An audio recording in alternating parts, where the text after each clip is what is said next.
You think that suffering is part of life? You have been told for centuries that to be human is to suffer. You have been told that this valley is a valley of tears. I tell you, it is only part of your conditioning.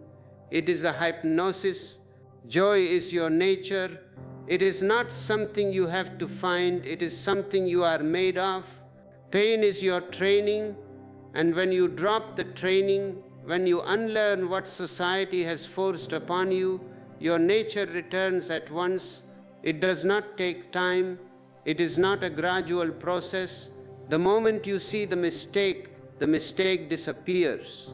In this talk, I will show you how to live without the burden you have carried for so long.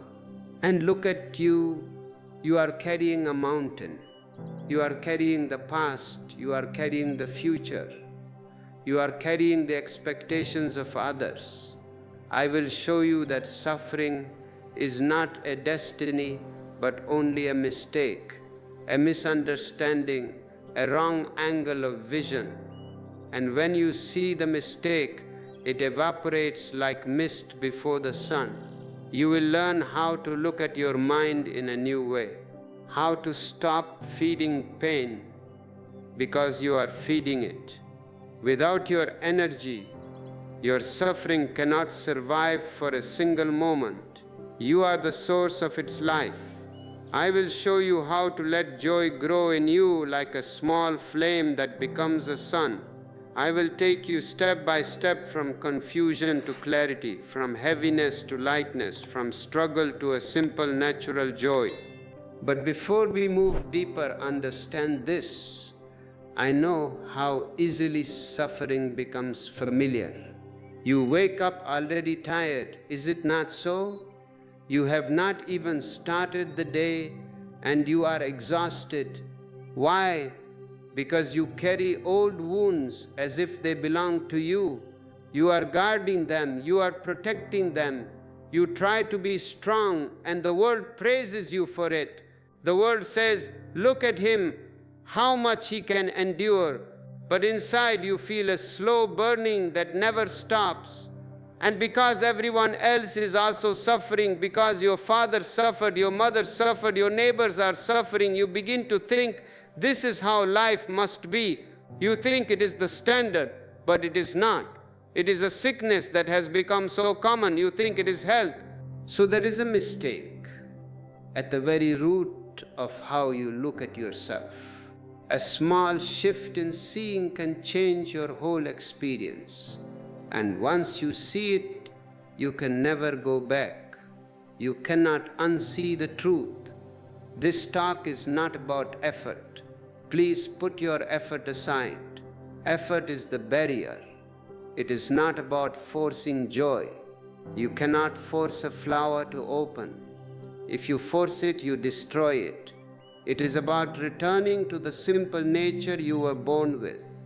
The nature that has been hidden under layers of fear, duty, and habit.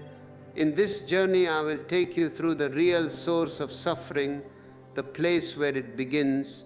I will show you why the mind creates pain again and again, even when your life is peaceful, even when everything is going right. Suddenly the mind creates a problem. Why? We will look at the tricks of the mind, the lies you were taught, and the simple doorway back to your own inner space. You will discover the one shift that makes suffering fall away on its own. And later I will share a surprising truth about joy that most people never realize, even after years of searching. Stay with me, be patient, because once this understanding enters you, your whole life can change. When I speak to you about suffering, I don't speak as a philosopher. I have nothing to do with philosophy. Philosophy is a game of words. It is gymnastics of the mind. I speak as someone who has watched the human mind from the inside, the way a bird watches the sky. I speak from my own experience, and I speak to your experience. And before we move deeper into this journey, if you feel a resonance, if you feel a stirring in your heart that says, yes, I am ready to drop the burden, then show your support for this message. Click the like button. It is not for me. I do not need your likes. It is for you. It is a signal to the universe that you are ready to receive.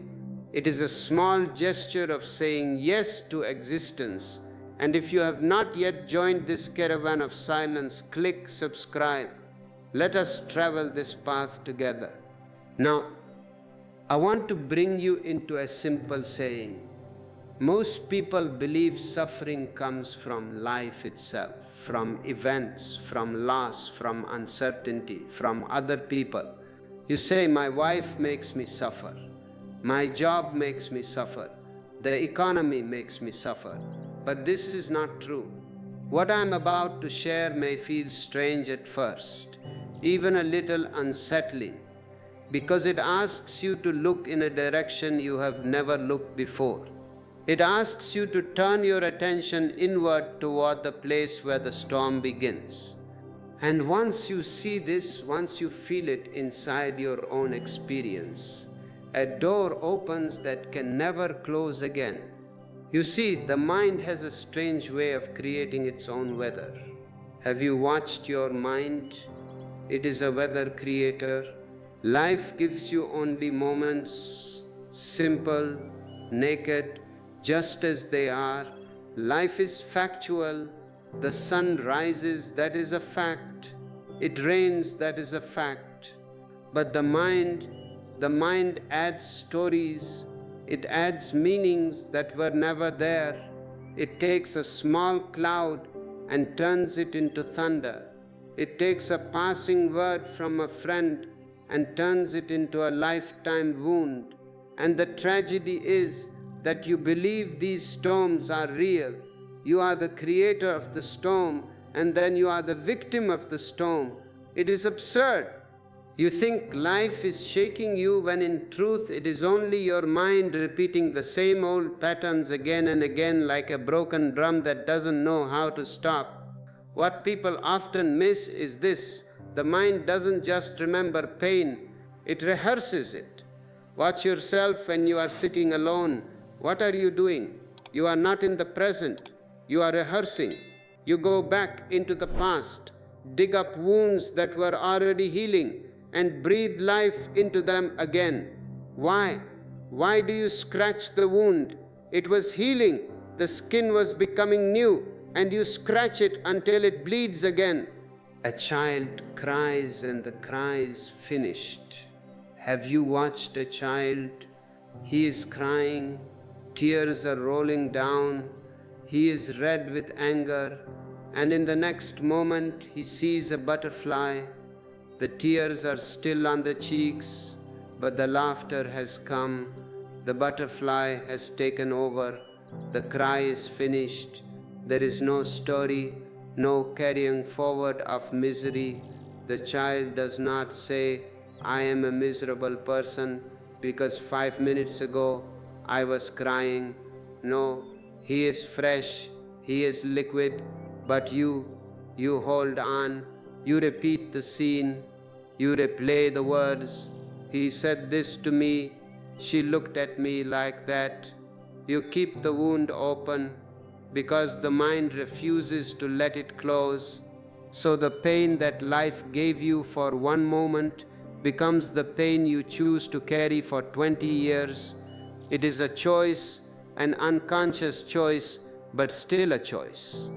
And look how the mind resists everything. If something happens that you didn't expect, you call it wrong. Who are you to judge existence? If a person behaves differently than you imagined, you feel hurt. You have an image of how people should be, and when they are real people and not your images, you are angry. If life changes direction, you call it unfair. This resistance, this tight grip against what is, becomes a burning inside you. Suffering is not created by life, it is created by your fight with life. It is your refusal to dance with what is already happening. The music has changed, but you are still doing the old steps. That is why you are stumbling. And as long as the mind fights, the body and heart suffer the consequences of a war they never wanted. Your body is innocent, your heart is innocent. They are being punished by your mind. But perhaps the most important thing to see is this.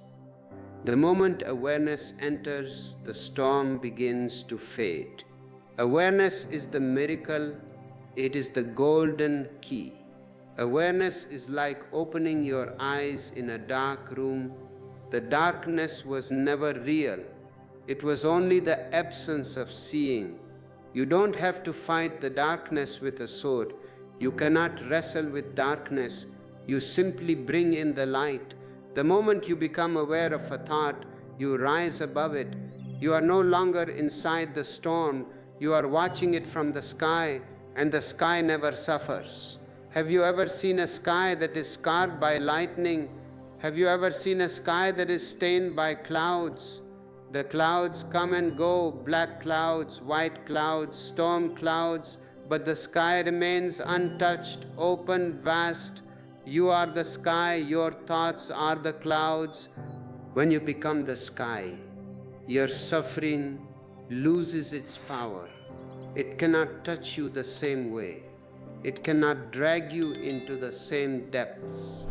Awareness breaks the loop, and in that breaking, the first taste of freedom appears. So understand this well. Your suffering is not coming from the world. It is coming from the way your mind meets the world. And if the mind can create storms, it can also learn to let them pass. This is only the beginning, because the mind is not the only reason you suffer. There is something deeper, something older, something woven into your very sense of self. And until you see that layer, joy will always remain just out of reach. Like a bird you can hear singing in the forest, but cannot touch. But let us go slowly. There is no hurry. Eternity is available to us. Let us peel these layers one by one. For now, simply see the truth. The mind is the source, not life itself. And when the source becomes clear, transformation becomes possible. There is another layer to your suffering, a layer so old and so familiar that you no longer see it as separate from yourself.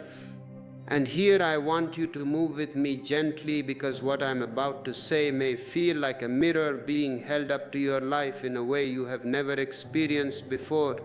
Most people imagine that pain comes to them from outside, from life's difficulties, from relationships, from failures, from disappointments. But this is only the surface. If you look deeper, if you sit quietly, and this is why meditation is needed, to sit quietly and listen to the echoes inside you, you will notice something startling. Much of the suffering you carry is not happening to you in this moment. Look at this moment. Is there any suffering right now? Here, the birds are singing, the wind is blowing, your heart is beating. There is no problem in this moment. The suffering is something you keep alive. It is something you feed, protect, and even identify with, as if without it you would not know who you are. And this is why suffering feels so heavy. It is not merely pain, it is the weight of identity. You are defined by your misery. I am the one who has suffered so much. It gives you a certain solidity. Since childhood, you were taught to endure, to be strong, to survive, to push through. And slowly you began to believe that carrying pain is noble. Society honors the one who struggles, who sacrifices, who keeps a straight face even when their heart is breaking. Society calls him a saint, a martyr. I call him a masochist. And you learn to imitate this. You learn to hide your wounds, but never to heal them. You learned to keep walking even when your feet were bleeding. And somewhere along the way, suffering became your companion, a familiar presence. You began to wear it like a coat. Even when the sun was shining, you forgot you were wearing it. You forgot you could take it off. So when I say to you that joy feels unfamiliar, it is simply because you have lived so long in the shadow that sunlight feels like an intrusion, something bright and unsettling, something your eyes are no longer used to.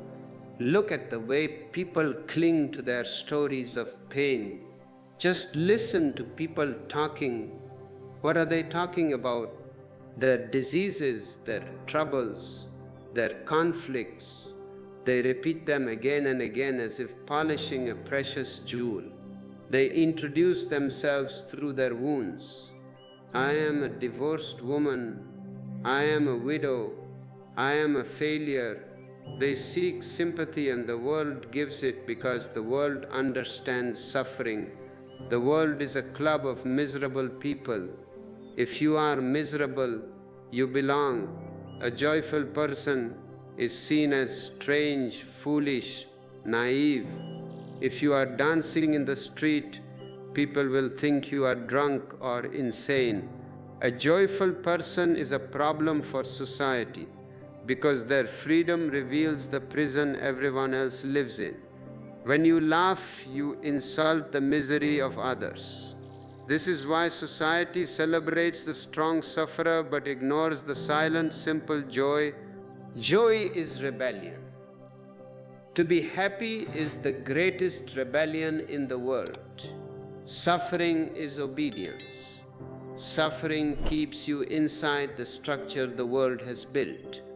Joy breaks the structure and sets you free. And when you build your identity on pain, when you say, this happened to me, this is how I am, this is my story, a great fear arises. Because if you let go of the pain, who will you be? This is the existential question. If you drop the history, what remains? If you stop carrying the heavy bag, what will your hands do? This fear is subtle. Most people never see it. They complain about suffering. They go to therapists, they go to priests, they complain endlessly. But deep inside, they fear losing it. They fear the space that freedom brings, because space feels like emptiness, and emptiness feels like death to the ego. The ego feeds on problems. If there are no problems, the ego goes hungry. The ego would rather suffer and survive than dissolve into joy. Imagine a prisoner locked in a cell for 30 years. One day the door opens, the guard says, you are free. The world outside is vast, unknown.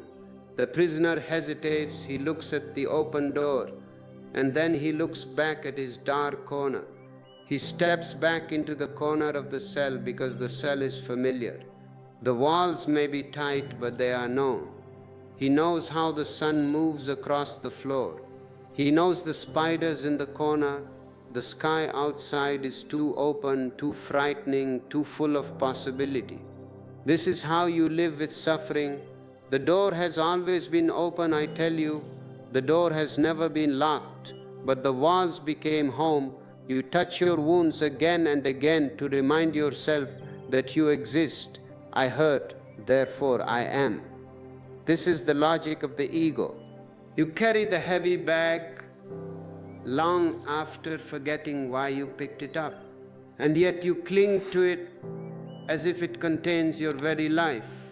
But I tell you this with great love. Real freedom begins the moment you dare to put the bag down. Real freedom begins when you stop calling your pain mine. It is not yours. It is just pain. It is just energy. When you see that suffering is not your identity but only a costume you were forced to wear, something loosens inside you. A small gap appears. A breath you didn't know you were holding is released. And in that breath you feel a trembling, a hint of who you could be without the weight, without the story, without the cage you built around your own heart. This trembling is the beginning of joy. If you are feeling this trembling now, if you are feeling the weight of the bag you are carrying, take a moment to pause. You can help others find this lightness too. Share this video with a friend who is carrying a heavy load. Send it to them like a love letter. And if you wish to help us bring these words to more souls, consider using the super thanks button below. It is a way to give back to the flow of energy. Now, let us go to that place of lightness. I want to take you deeper into a truth that you may have forgotten, but have never truly lost. When I say that your suffering is not necessary, I am not offering you a promise of some distant paradise. I am not talking about heaven after death. I am talking about heaven here and now. I am pointing you back to something already living inside you, something that has been covered but never destroyed. And here is something most people never pause to consider. You were not born with suffering. You learned it, you were trained into it. You were shaped by voices and fears and rules that never belonged to your own being. But before all of that, before the world touched you, before anyone told you who you should be, there was joy, simple, innocent, natural joy, a joy that required no reason, no achievement, no praise. It was simply there, like breath, like the beating of your heart, like the sun rising each morning without effort. Look at a newborn child. No one teaches the child how to smile. No one instructs them in how to be curious, how to laugh, how to look at the world with eyes full of wonder. Joy flows out of them the way fragrance flows from a flower. It is not something they do, but something they are. You were once that open. You were once that free. Do you remember? Can you close your eyes and go back to that moment before the world told you who you are? But slowly, as you grew, the stones of conditioning began to pile up. Expectations, demands, judgments, fears. They covered the natural spring inside you until one day the water stopped flowing or seemed to, and you began to believe that joy is rare, that joy is something to earn, that joy must be deserved. You think, if I become rich, then I will be happy. If I get this woman, then I will be happy. If I become famous, then I will be happy. This is the postponing of joy, but that spring has never dried. It is still there, waiting under the stones. The moment you remove even one stone, the water begins to move again. What changed you was not life itself. It was the conditioning that entered your mind like dust settling on a mirror. The mirror reflects perfectly, but the dust hides the reflection. Joy did not leave you. You were simply taught to look elsewhere. You were taught to look for approval, to look for success, to look for perfection, to look for meaning outside yourself. And as you searched outward, you moved further away from your own center, the place where joy was quietly waiting. This is why joy seems fleeting to adults but natural to children. Children live close to their center, adults drift far from it, and joy, remember, does not need a reason. Pain often needs a story, a justification, a cause. I am sad because, but joy needs nothing. You can just sit under a tree and be joyful, for no reason at all. If you ask a happy person, why are you happy? They will look at you as if you are mad. Is a reason needed? To be alive is enough. To breathe is enough.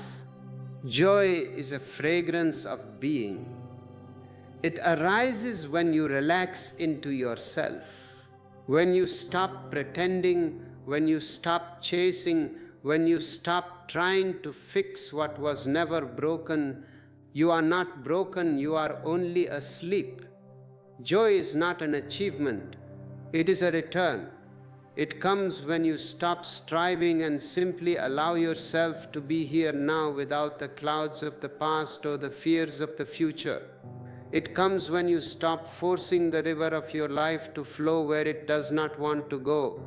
But if joy is natural, if joy is your very nature, then why do you lose it again and again? Why does it disappear the moment something goes wrong? Why does it feel fragile like a flame that flickers at the slightest wind? The answer is simple. Something pulls you away from yourself. Something distracts you, disturbs you, shakes you out of your own center. And that something is your identification with the mind. The mind begins to speak and you forget the silence that holds you. The mind begins to worry and you forget the trust you were born with. The mind begins to judge and you forget the innocence that once guided your eyes. When you identify with the mind, you become a leaf blown by every breeze. Someone insults you, you are angry. Someone praises you, you are happy. You are a slave. You have no mastery. Anyone can push your buttons. But when you remember yourself, when you rest in your own being, joy rises on its own like a flame that no wind can extinguish. This remembering is the key. This remembering is the path. This remembering is the beginning of freedom.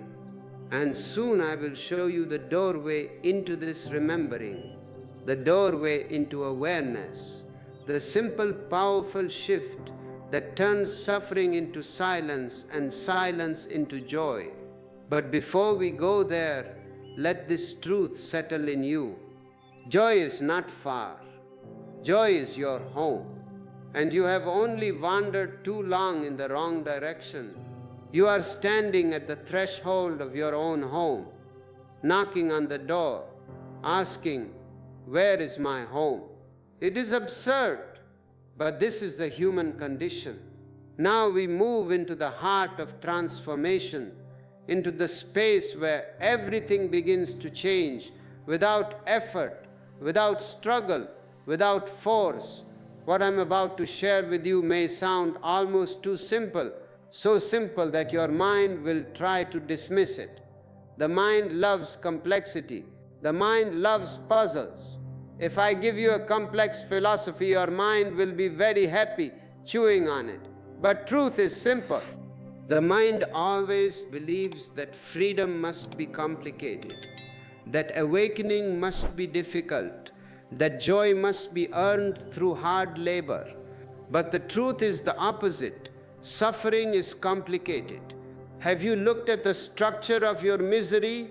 It is very complex. It has many layers, many arguments, many defenses. Joy is simple. Confusion is heavy. Awareness is light. And awareness is the key. So quiet, so gentle, yet so powerful that the moment it enters your life, the whole architecture of your suffering begins to crumble. Awareness is like waking up from a long dream. As long as the dream is happening, everything inside it feels real. If a tiger is chasing you in a dream, you run. Your heart beats fast, you sweat. The fear feels real, the danger feels real, the running, the struggle, the fall. But the moment your eyes open, the dream evaporates. Not slowly, not gradually, instantly. You don't need to fight the dream tiger. You don't need to solve the puzzle of the dream. You simply wake up and the dream loses all power over you. In the same way, suffering cannot survive in the presence of awareness, because suffering exists only when you are asleep inside the mind, lost in thoughts, drowned in memories, dragged by fears. The moment you become aware, just aware, nothing more, the spell breaks. People think awareness requires effort, techniques, discipline. They stand on their heads, they fast, they go to the mountains.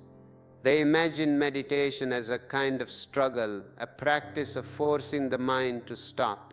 But awareness is not effort. Awareness is a remembering. Awareness is simply turning the light on in a dark room.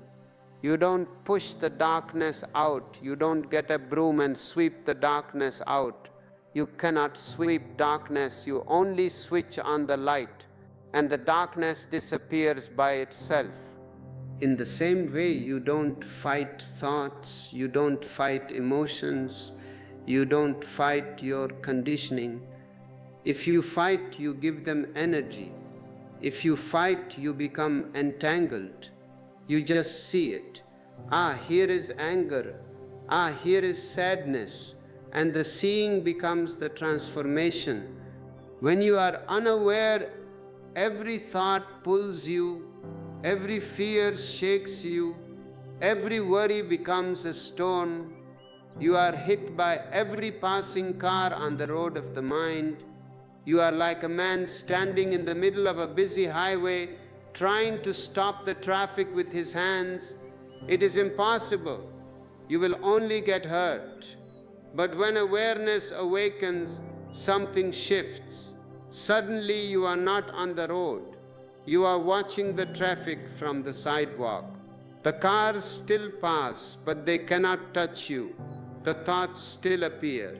I am not saying the mind becomes empty immediately, but they have no power to drag you in. They come and they go. They are just traffic. And in this space between you and your thoughts, something beautiful begins to grow, silence. And from silence, joy rises like a fresh spring. Do you see the beauty of this? You don't have to fix your thoughts. You don't have to clean your past. You don't have to solve your mind. You only have to stop being lost in it. And awareness does that naturally, effortlessly. It gives you distance. It gives you clarity. It gives you the ability to choose where to place your energy. Without awareness, the mind runs your life. With awareness, the mind becomes a servant, not a master. And in that reversal, suffering collapses. And when this awareness becomes a little deeper, something even more precious awakens in you, a joy that is not touched by life's ups and downs, a joy that does not depend on your circumstances, a joy that does not disappear when the mind becomes noisy or when life becomes difficult. This joy is like the sun behind the clouds. The clouds come and go, but the sun remains. The mind comes and goes, thoughts come and go. Emotions rise and fall, but awareness stays. And where awareness is, joy follows like a shadow. So understand this. Awakening is not about changing your life. It is not about changing your job, or your wife, or your house. It's about changing your relationship with your mind. And once this shift happens, even your most ordinary moments become filled with a quiet, steady happiness. This is the beginning of a new way of living, a way where suffering loses its grip and joy becomes your natural breath. And now that you've touched this truth, we can go even further into how this awareness begins to color your daily life, how it brings peace where there was conflict, ease where there was struggle, and a deep sense of freedom where there was once only fear. We are entering a new landscape now, one where joy is no longer a distant dream, but a living presence in your everyday moments. Now that awareness has opened a small window inside you, now that you've begun to sense the quiet space where joy can enter, we must step into one of the deepest truths about human suffering, a truth that hides in plain sight and yet shapes almost every moment of your life. What I'm about to say may feel as if I'm describing your inner world with unsettling accuracy, because it is the reality almost everyone carries without noticing. Most of your suffering doesn't come from life or people or events. It comes from the fight you have with yourself. It comes from the way you judge yourself, reject yourself, pressure yourself, and force yourself into shapes that were never meant for your being. This inner battle is so constant, so familiar, that you've begun to believe it is natural, but nothing could be further from the truth. When you wake up in the morning, before you even step out of bed, the mind begins its commentary. Have you listened to it? It tells you who you should be today, what you must fix, what you failed at yesterday, what you must accomplish to be worthy. It whispers harsh things, subtle things, small comparisons, old criticism, worries that belong to no real moment, and you believe them, you let them shape your mood, your breath, your whole day. Most of humanity lives in this silent war, fighting with an enemy that doesn't exist, because the enemy is only a voice inside their own mind. And as long as you keep fighting it, joy cannot enter. Joy needs space. Joy needs relaxation. Joy needs you to stop being at war with yourself. And think for a moment how often you bend yourself to meet the expectations of others. How often you try to appear strong even when you feel weak. How often you force yourself to smile when your heart is trembling. How often you push yourself to match the image the world demands from you. This constant self-editing, this constant pretending, this effort to hold yourself together, it becomes tension in your body, heaviness in your chest, a quiet ache behind every thought. You don't realize it, but every day you wear a mask so heavy that you forget the face underneath, and the mask becomes another battlefield, another source of suffering. If you are tired of this mask, if you are tired of this weight, tell me in the comments below. Write simply, I am ready to be real. Let this be your declaration. Let this be the moment you drop the pretense. But all suffering rooted in this inner conflict has one simple origin. You have forgotten how to accept yourself. You have forgotten how to be at ease with your own nature. You have forgotten that there is nothing to fix, nothing to prove, nothing to hide.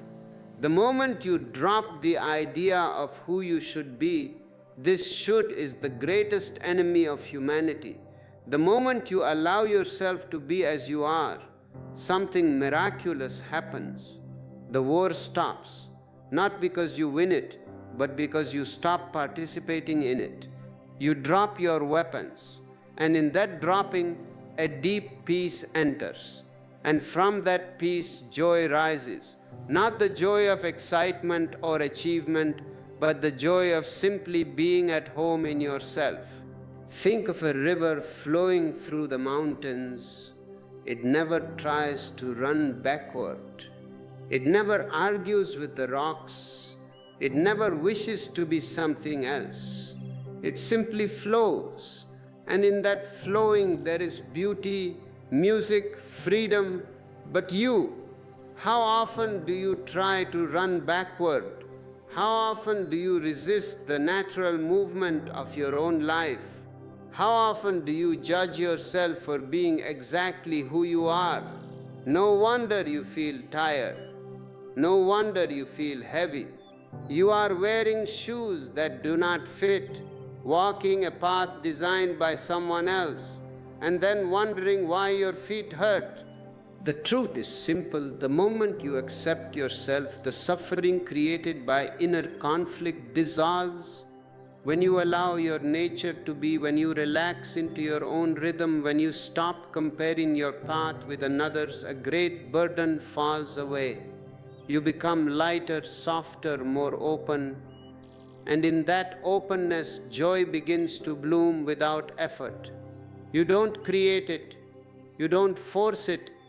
It arrives the moment the inner war ends. You think suffering is your problem. No, your problem is that you cling to suffering because you are afraid of losing who you think you are. Real happiness asks you to drop the false. This is why you fear it. This is why you suffer. In this talk, I will show you a truth that few people ever see. You are afraid of the freedom that real happiness brings. You cling to your sadness because it feels safe. You cling to your problems because they feel familiar. You cling to your old self because change feels like death. You will learn why the ego is terrified of joy, why happiness feels risky, and why every time you get close to joy, you pull back. I will show you how your mind uses fear to keep you small, how society teaches you to manage happiness instead of living it, and how you can break free from this strange prison. And I will guide you into a deeper space where happiness is not something you chase, but something you relax into. A space where joy is natural, where peace is normal, where the heart is open and unguarded. I know how many of you feel inside. You want happiness, but the moment life gives you a little joy, something inside you becomes tense. You wait for it to end. You wait for something to go wrong. You feel guilty for feeling good. You feel unworthy of anything bright. You feel safer inside your sadness because sadness does not demand change. Sadness lets you stay as you are. But this fear is not your nature. It is learned. You were taught to fear your own joy. You were taught to be careful with happiness, to not trust it, to not open to it fully. And this fear makes your life small. It keeps your heart half closed. It keeps you in a quiet prison. What I share here is not about forcing positivity. It is not about chasing pleasure. This is about understanding the structure of your suffering, the hidden fear beneath your longing. Once you see it, you cannot unsee it, and once it is seen, the prison starts to crack. In this journey together, I will show you why real happiness feels frightening, why your mind resists joy, why the unknown space of freedom feels unsafe to you.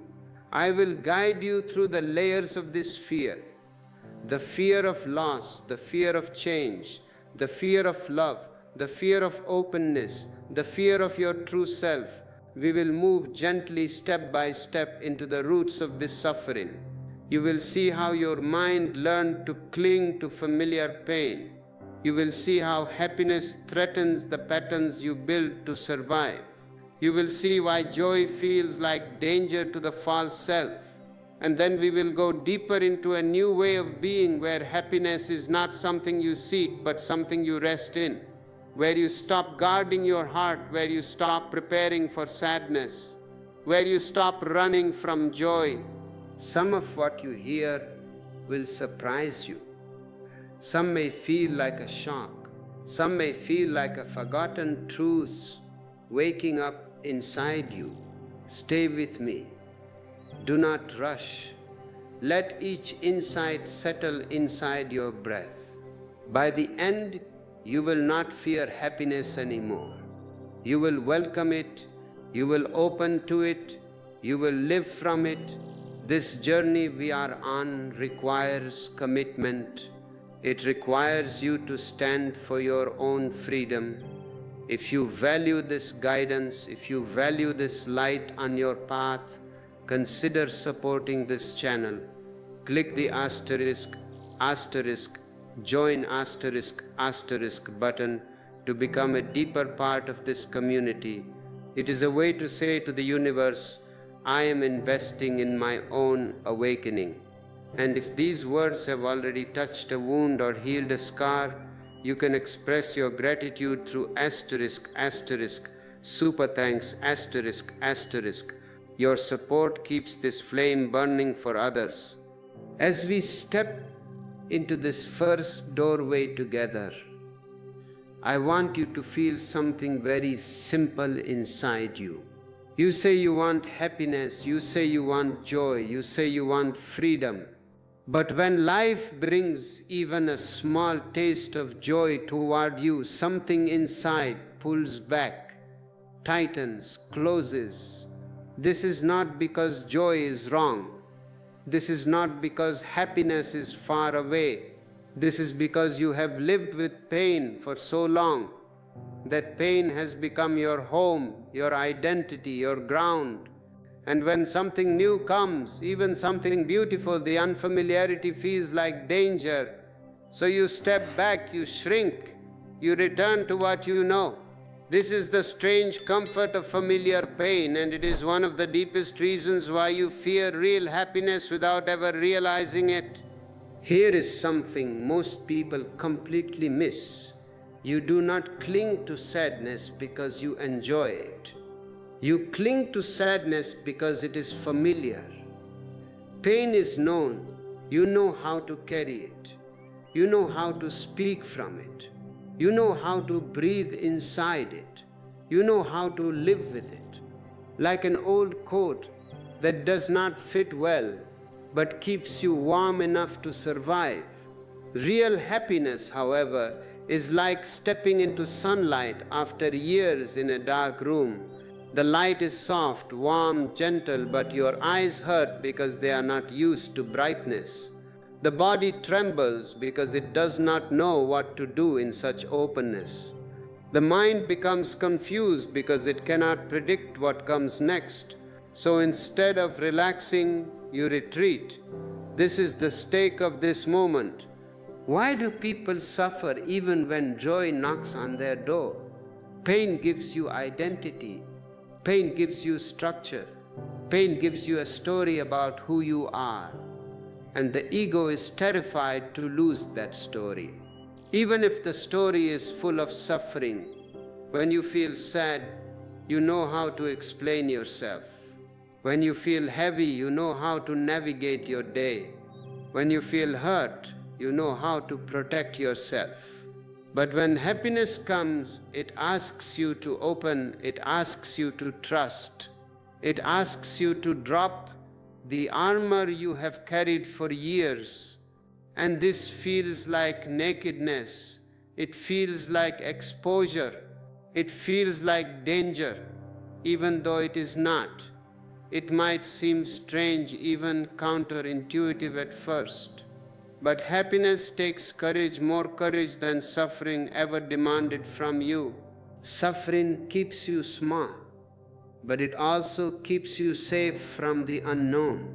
Happiness invites expansion, and expansion feels risky to the mind that has survived by staying tight. This is why many people touch a little joy, a good day, a loving moment, a soft breath, and immediately wait for something to go wrong. They prepare for the fall before they allow themselves to rise. They sabotage the joy before joy has even taken its first real step. Imagine sitting in cold water for a long time. Your body becomes numb. The cold becomes normal. Then someone invites you into warm water. The warmth is soothing, healing. But when you first step in, the body aches. It tingles, it burns a little. Not because the warmth is harming you, but because your body forgot what warmth feels like. So you step out. You return to the cold because the cold feels easier. This is exactly how you treat happiness. The warmth of joy is too new, too soft, too vast. And so you retreat into the coldness of familiar pain. But something happens when you see this clearly. When you realize that you cling to pain not because it is good, but because it is known, a new opening begins inside you. A small door cracks open. A deeper curiosity wakes up. This curiosity is the beginning of freedom. It is the beginning of courage. It is the beginning of stepping toward the joy you were always meant to feel. And once you understand why you cling to familiar pain, another truth becomes visible. The deeper fear behind your suffering, the one most people never even notice, your fear of joy itself. As we move deeper, I want you to feel the quiet shift happening inside you. You have begun to see that it is not pain that traps you, it is your attachment to pain. And once this becomes clear, another layer of truth rises to the surface, a truth that is softer, more subtle, and far more powerful. Here is something your mind never wants to admit. Happiness feels unsafe to you, joy feels risky, peace feels unfamiliar, and the mind, that old guard standing at the door of your heart, does not trust anything it cannot predict or control. So when happiness approaches, the guard becomes tense, alert, suspicious, as if joy were an intruder instead of a gift. What I'm about to share might seem counterintuitive at first, but it will open a deeper understanding inside you. The ego, the false self you carry, survives on control. It lives on planning, predicting, managing, preventing, preparing, and happiness, real happiness, cannot be controlled. It flows when it wants to. It expands where it wants to. It softens you in ways you cannot anticipate. It takes you into spaces of openness where your old defenses have no use.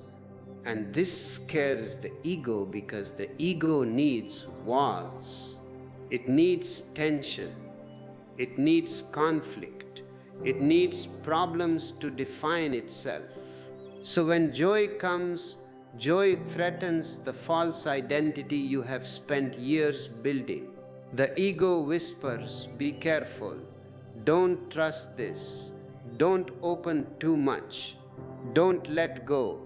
It creates tension where there could be softness. It creates doubt where there could be peace. It creates fear where there could be joy. Not because joy is dangerous, but because joy would dissolve the ego's control. And the ego would rather keep you safe inside a cage than free in the open sky. Think of standing near a cliff. The view is breathtaking. The air is fresh. The world opens wide before you, but the height makes your knees tremble. The ground feels unstable. The openness feels overwhelming. Nothing is wrong with the cliff. Nothing is wrong with the view. But the vastness frightens you because it is too big for the small sense of self you carry. Happiness is like this cliff. It is vast. It is open. It is full of space. And your ego feels too small to stand inside such freedom. So it pulls you back. This is the unsafe feeling of joy, not because joy brings danger, but because joy dissolves the boundaries you have built around yourself. Joy asks you to let go of control. Joy asks you to release your grip on certainty. Joy invites you into the unknown, and the unknown feels like death to the ego. The ego cannot survive in openness. The ego cannot survive in freedom. The ego cannot survive in spacious joy. This is why your mind tries to warn you. It says, "Don't get too happy. Something bad will happen." It says, "This won't last." It says, "You can't trust this." And these warnings feel like protection. But they are not. They are chains, thin chains, quiet chains, invisible chains, but chains nonetheless. And once you believe these warnings, once you obey the fear instead of the joy, you begin to suppress your own happiness. You step back from moments that could expand you. You shrink from love that could open you. You walk away from opportunities that could uplift you. You prepare for sadness even when happiness is in front of you. And without realizing it, you train yourself to fear what should be your natural state. But now that you see this, something begins to soften inside you. A new awareness rises like a small light in a dark room. You start to understand why joy feels dangerous. You start to understand why you retreat even when life offers you beauty.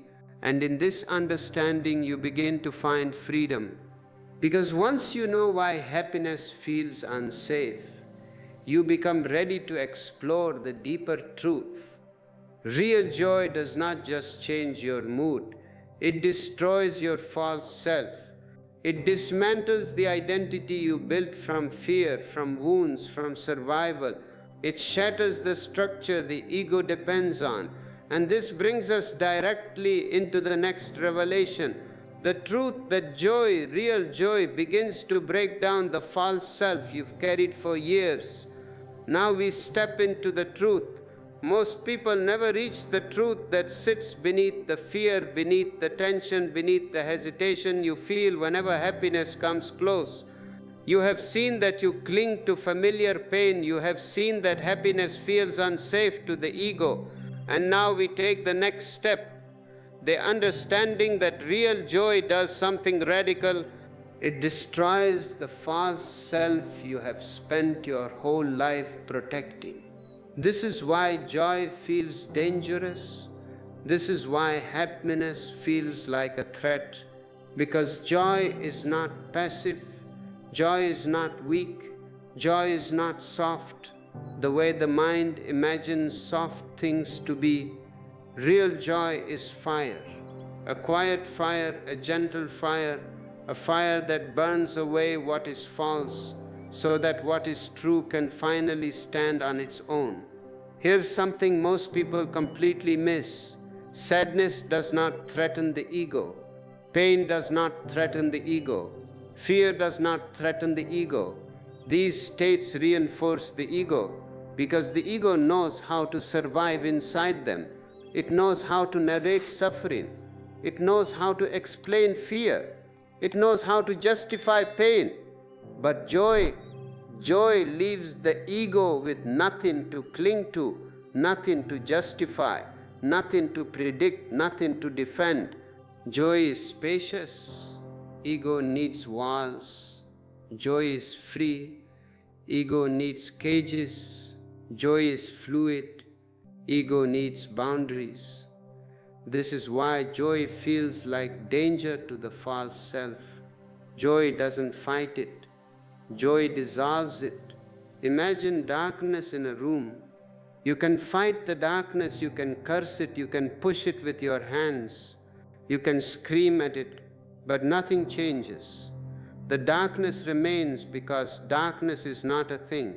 It is the absence of something. And then you bring in a candle. You don't need to fight anymore. You don't need to struggle. The light appears and the darkness disappears on its own.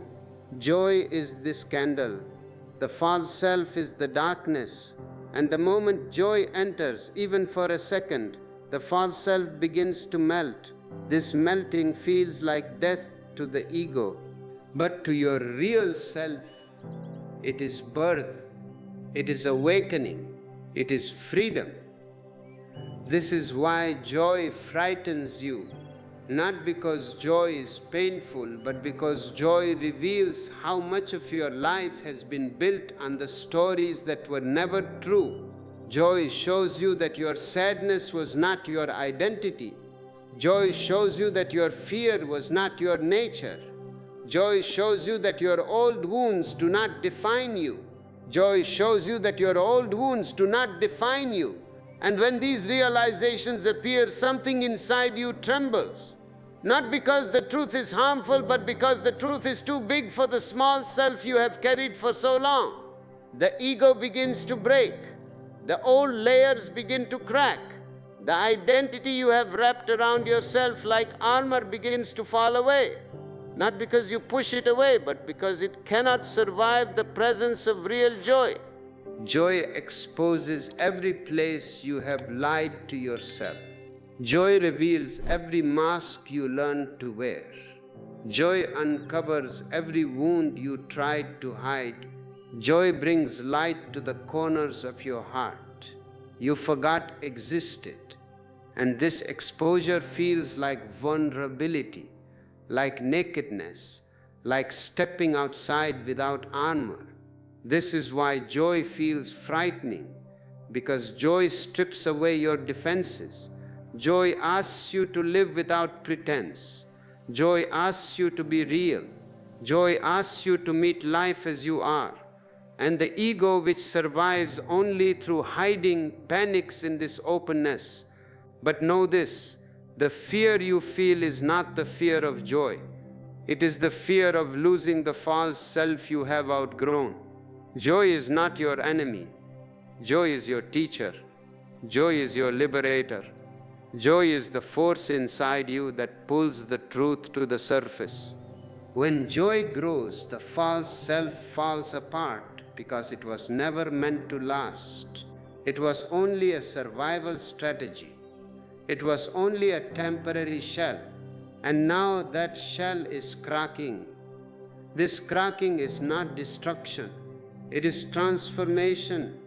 It is the birth of a deeper self, a truer self, a softer self, a self that can breathe without fear, a self that does not need to control, a self that does not close when life opens, a self that is free. And once the false self begins to crumble, it reveals the next hidden truth, the one the ego fears most, the truth that joy asks you to surrender, to let go, to stop controlling everything, to trust the movement of life. And that is where we now go next. Now that you have seen how joy melts the false self, now that you understand why the ego trembles when happiness touches your heart, we can enter the most delicate doorway of this journey, the doorway of surrender. Real joy does not ask for effort. It does not ask for achievement. Real joy does not ask for control. Real joy asks for something far more frightening to the mind. It asks you to let go, to loosen your grip, to release the tension you have carried for years. It asks you to stop trying to hold life together with clenched fists, to allow yourself to be carried instead of always being the one who carries. This is the secret the ego hides from you. Happiness flows only when you stop trying to control it. What I am about to say may feel like a shock, but it is the gentle truth. Your suffering is not created by life. It is created by your constant attempts to control life. You try to control your feelings. You try to control other people. You try to control how happiness arrives, how long it stays, how deep it goes. You try to control the timing of joy, the intensity of joy, the texture of joy. You try to hold happiness in your hands as if it were an object, as if you could shape it, manage it, predict it. But joy is not a possession. Joy is a current. Joy is a wind. Joy is a river. And the moment you try to hold a river in your fist, it slips away. This is why joy feels so fragile to you. Not because joy itself is fragile. Joy is one of the most powerful forces in existence, but because your need for control suffocates it. Joy cannot breathe inside a closed hand. Joy cannot move inside a tense body. Joy cannot expand inside a mind trying to predict every step. Joy needs space. Joy needs softness. Joy needs surrender. Imagine holding water. If you scoop water and keep your hand relaxed, the water stays. It moves. It shines. It rests in your palm.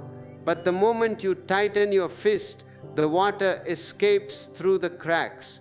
This is exactly how you treat happiness. When joy comes, you panic. You tighten, you brace for loss. You hold your breath. You try to freeze the moment. And in that freezing, the joy escapes. Not because joy is unfaithful, but because joy cannot stay in a place of fear. Surrender does not mean losing control. It means realizing you never had control to begin with. It means understanding that life moves with or without your tension. It means trusting the natural intelligence of your being, the natural intelligence of existence itself. Joy is not something you make. Joy is something that rises when you stop trying to manage your experience. But here's the deeper truth. Surrender feels like death to the ego. The ego believes, if I don't control everything, something bad will happen. It believes, if I relax, I will be hurt. It believes, if I trust joy, it will disappear. These beliefs are old. They were born from past wounds, from childhood fear, from moments when openness was not safe. And so your ego became your guard, your protector, your shield. But now, as an adult, you are living behind a shield that blocks joy more than it protects you from pain. Surrender is not about dropping the shield by force. Surrender is about realizing the shield is no longer needed. Your presence is enough. Your awareness is enough. Your breath is enough. Your heart is enough. When you begin to trust your own being, the need to control begins to soften. You become like a tree that trusts the wind, like a wave that trusts the ocean, like a bird that trusts the open sky. Surrender becomes natural, not forced, and as surrender grows, joy deepens. Joy becomes steady, joy becomes warm, joy becomes quiet, like a candle flame that no longer flickers. You start to understand that happiness is not something you chase, it is something you allow, it is something you let in, it is something you relax into. Happiness is not outside you. It is inside you, waiting for you to stop gripping your own life so tightly. If you are feeling this grip loosen, even just a little, if you feel the water of life beginning to flow in your hands again, please take a moment to support this message. Click the asterisk, asterisk button to share this energy. And if you wish to dive deeper into these teachings, I have prepared something special for you. Check the link in the description for my asterisk ebooks, They are designed to be companions on your journey to silence. Now, with the ground beneath you becoming softer, with the heart becoming a little more open, we move into the next great layer of this journey, the layer where the mind reveals its tricks, its patterns, its subtle ways of keeping you away from joy. As we leave the doorway of surrender and step deeper into this vast landscape of understanding, I want you to notice something subtle inside you. Whenever you begin to relax, whenever a little space opens in your heart, whenever a small taste of joy begins to rise, suddenly the mind becomes loud again. Suddenly it begins to speak. Suddenly it begins to warn, to worry, to create tension where there was none. This is not an accident. This is not a flaw. This is the mind trying to survive. And what I will tell you now is simple, but it will explain much of your suffering. The mind needs problems to exist. Without problems, it feels lost. Without conflict, it feels useless. Without struggle, it has no job. And so the mind, without knowing it, creates suffering simply to keep itself alive. Here is something most people never see. When you are peaceful, the mind fades into the background. When you are joyful, the mind becomes quiet.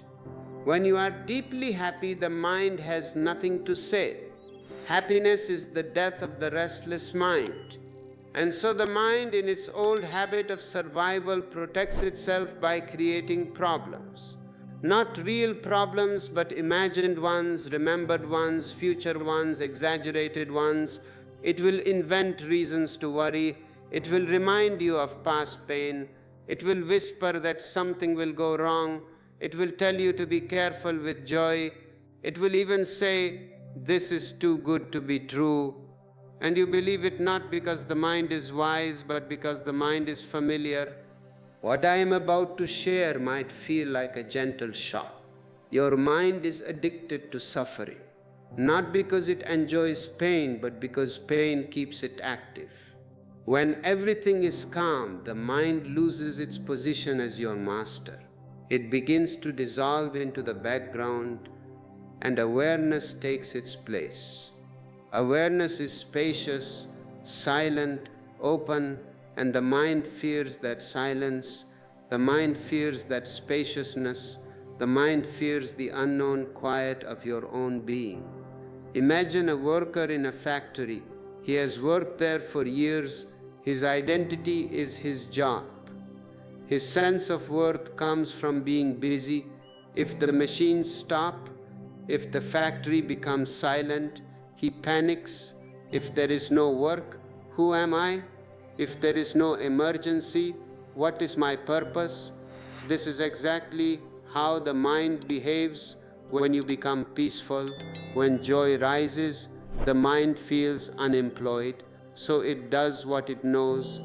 It creates noise, creates fear, creates inner alarms, creates imaginary dangers to make you feel something is wrong.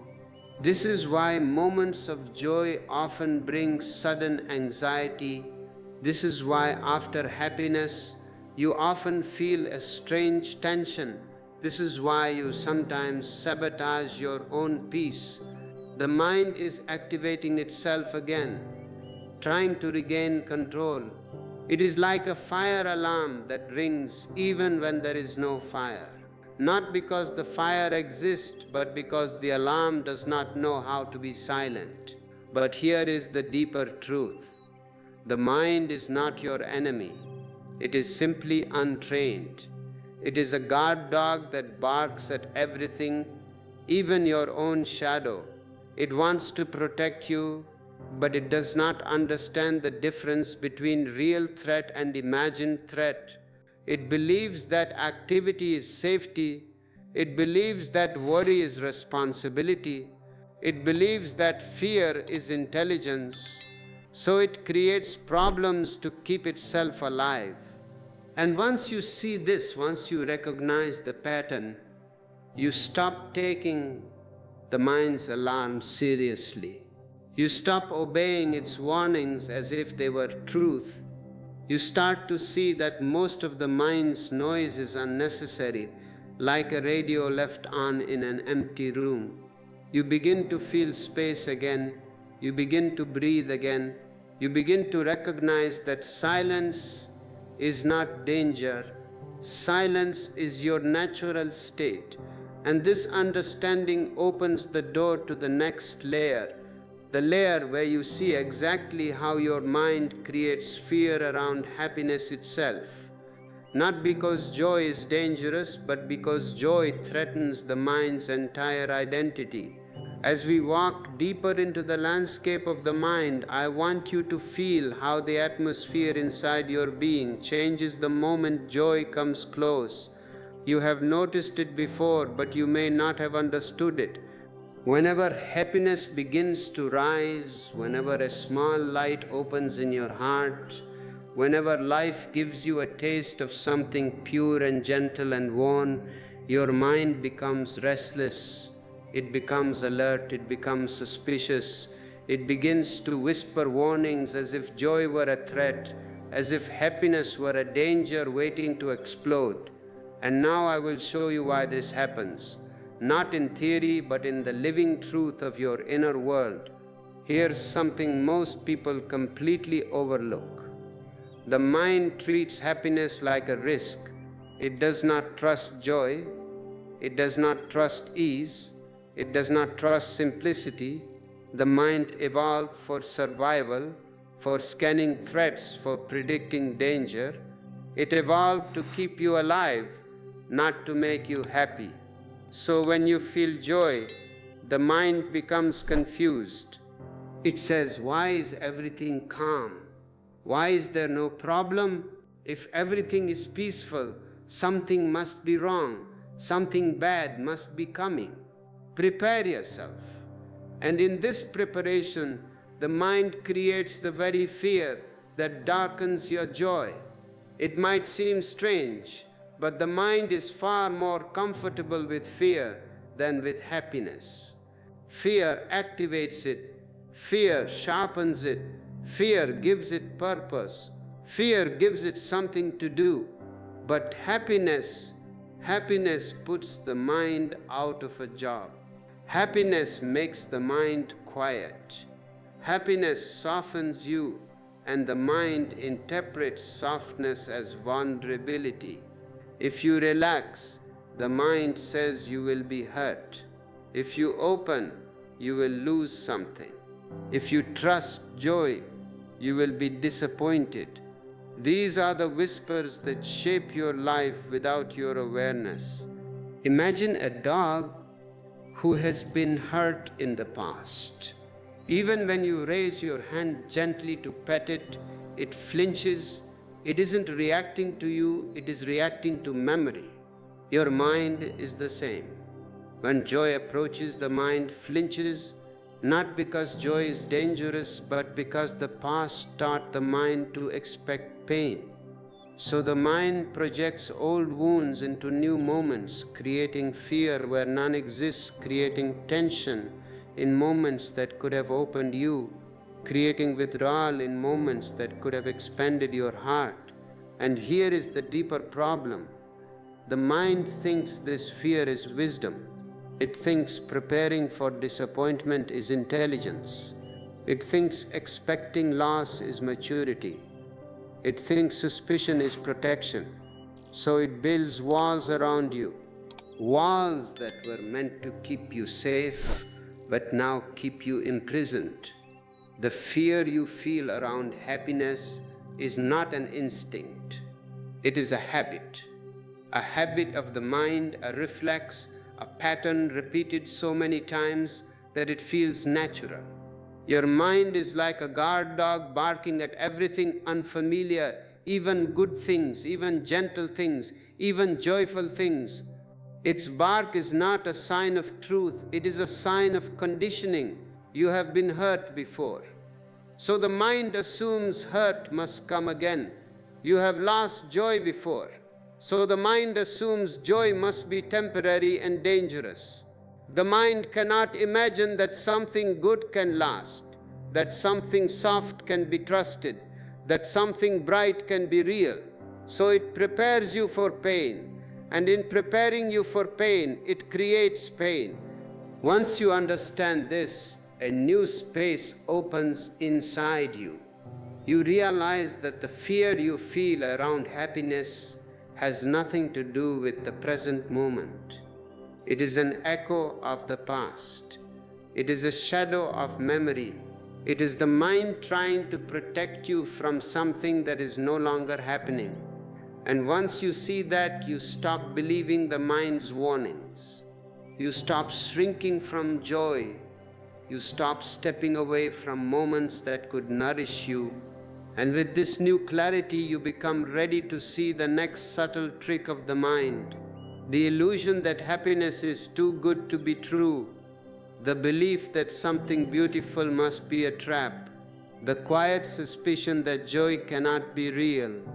Let us move into that layer next, where the mind begins to mistrust anything light, anything peaceful, anything loving, not because it is false, but because the mind itself is trapped in its old darkness. As we move further into the quiet workings of the mind, I want you to notice something you have felt many times but may have never understood. There are moments, small, delicate moments, when life offers you something beautiful, a soft joy, a gentle peace, a spark of love, a sense of ease you did not expect. And instead of relaxing into it, instead of allowing yourself to receive it fully, you hesitate, you tense, you look around as if something is suspicious. You wait for the moment to end. You tell yourself, this is too good to be true. And in that one thought, that one whisper of doubt, the mind closes the door to your own joy. What I'm about to share might feel like a quiet shock, but it is the truth. The mind does not trust what feels good. The mind does not trust what feels light. The mind does not trust what feels effortless, because the mind has been shaped in the fires of survival, not in the waters of peace. The mind believes that anything peaceful cannot be real, that anything simple cannot be safe, that anything joyful must be suspicious. It has been trained to believe that comfort is a trap, that ease is a warning, that joy is temporary and therefore dangerous. This is the illusion that sits at the center of modern suffering. The belief that happiness is a trick, a setup, a false promise. So when something beautiful arrives, the mind does not relax. The mind prepares for disaster. It says, "Be careful, don't open too much. Don't enjoy this too deeply, something bad is coming." And because you listen to this whisper, you never fully enter the joy that was already yours. Imagine walking in a peaceful garden. The sun is gentle, the wind is warm, the flowers sway lightly in the breeze. Everything is quiet and alive. But instead of enjoying it, you keep checking the path for snakes. You keep waiting for something to jump out. You keep preparing for danger even when no danger is present. This is what your mind does every time. Life gives you beauty. The mind cannot believe that something so gentle can be real. So it looks for reasons to distrust it. And here is the deeper truth. The illusion of too good to be true was born from your past. The disappointments, the betrayals, the losses, the unhealed wounds. Because joy was once followed by pain, the mind now fears joy itself. Because happiness once ended suddenly, the mind now sees happiness as the threat. Because you once opened and were hurt, the mind now avoids opening altogether. The mind does not understand time. It does not understand that the past is over. The mind believes every joy will end the same way it did before. But what the mind calls wisdom is actually fear. What the mind calls caution is actually conditioning. What the mind calls realistic thinking is actually unhealed pain. The mind is not protecting you from the future. It is repeating the past. And when you believe this illusion, something tragic happens. You sabotage your own happiness. You withdraw from joy before joy even has a chance to root itself. You pull away from love before love can deepen. You ruin the moment with fear before the moment can nourish you. You walk away from the gardens of your own heart because you think something dangerous must be hiding there. But now that you see this illusion clearly, something inside you begins to soften. You start to feel the possibility that joy may not be a trick, that happiness may not be a trap, that ease may not be a warning, that peace may not be temporary. You begin to question the mind's suspicion. You begin to feel deeper into the moment instead of scanning for danger. You begin to trust your own experience more than the echoes of your past. And this opens the way to the next truth, a truth most people never see, a truth that keeps them bound in suffering even when life tries to open them. The truth is this: your mind has become addicted to suffering, not because you want to suffer, but because suffering is familiar, suffering is known, suffering is predictable, and the mind clings to what is known even if it hurts. And now we walk together into that next understanding. Now we enter one of the deepest layers of your inner world, a place most people never dare to look, a place so quiet and so hidden that even you may not have seen it until now. You have seen how the mind needs problems to survive. You have seen how the mind creates fear around happiness. You have seen how the mind mistrusts anything beautiful, peaceful, or easeful. And now we come to the very root of this pattern, the silent truth. Beneath your suffering, your mind has become addicted to pain, not because you enjoy suffering, not because you consciously choose it, not because you want a difficult life.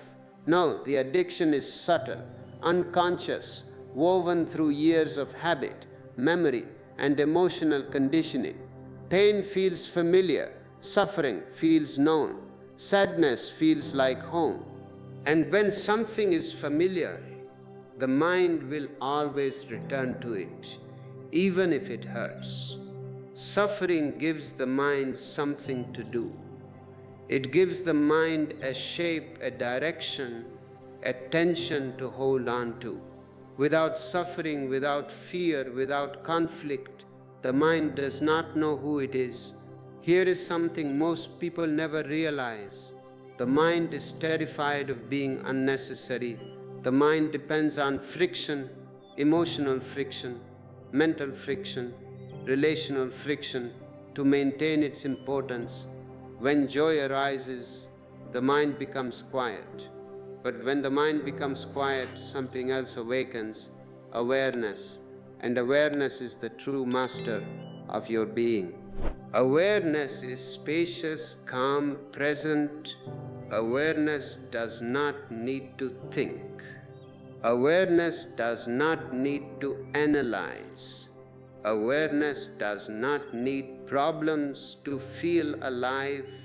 Awareness simply is, and the mind fears this simplicity because in the presence of awareness, the mind loses its throne. So the mind clings to suffering because suffering keeps the mind in power. Suffering keeps you thinking. Suffering keeps you analyzing. Suffering keeps you worrying. Suffering keeps you rehearsing old wounds. Suffering keeps you anticipating pain. Suffering keeps you in a state of tension, and tension energizes the mind.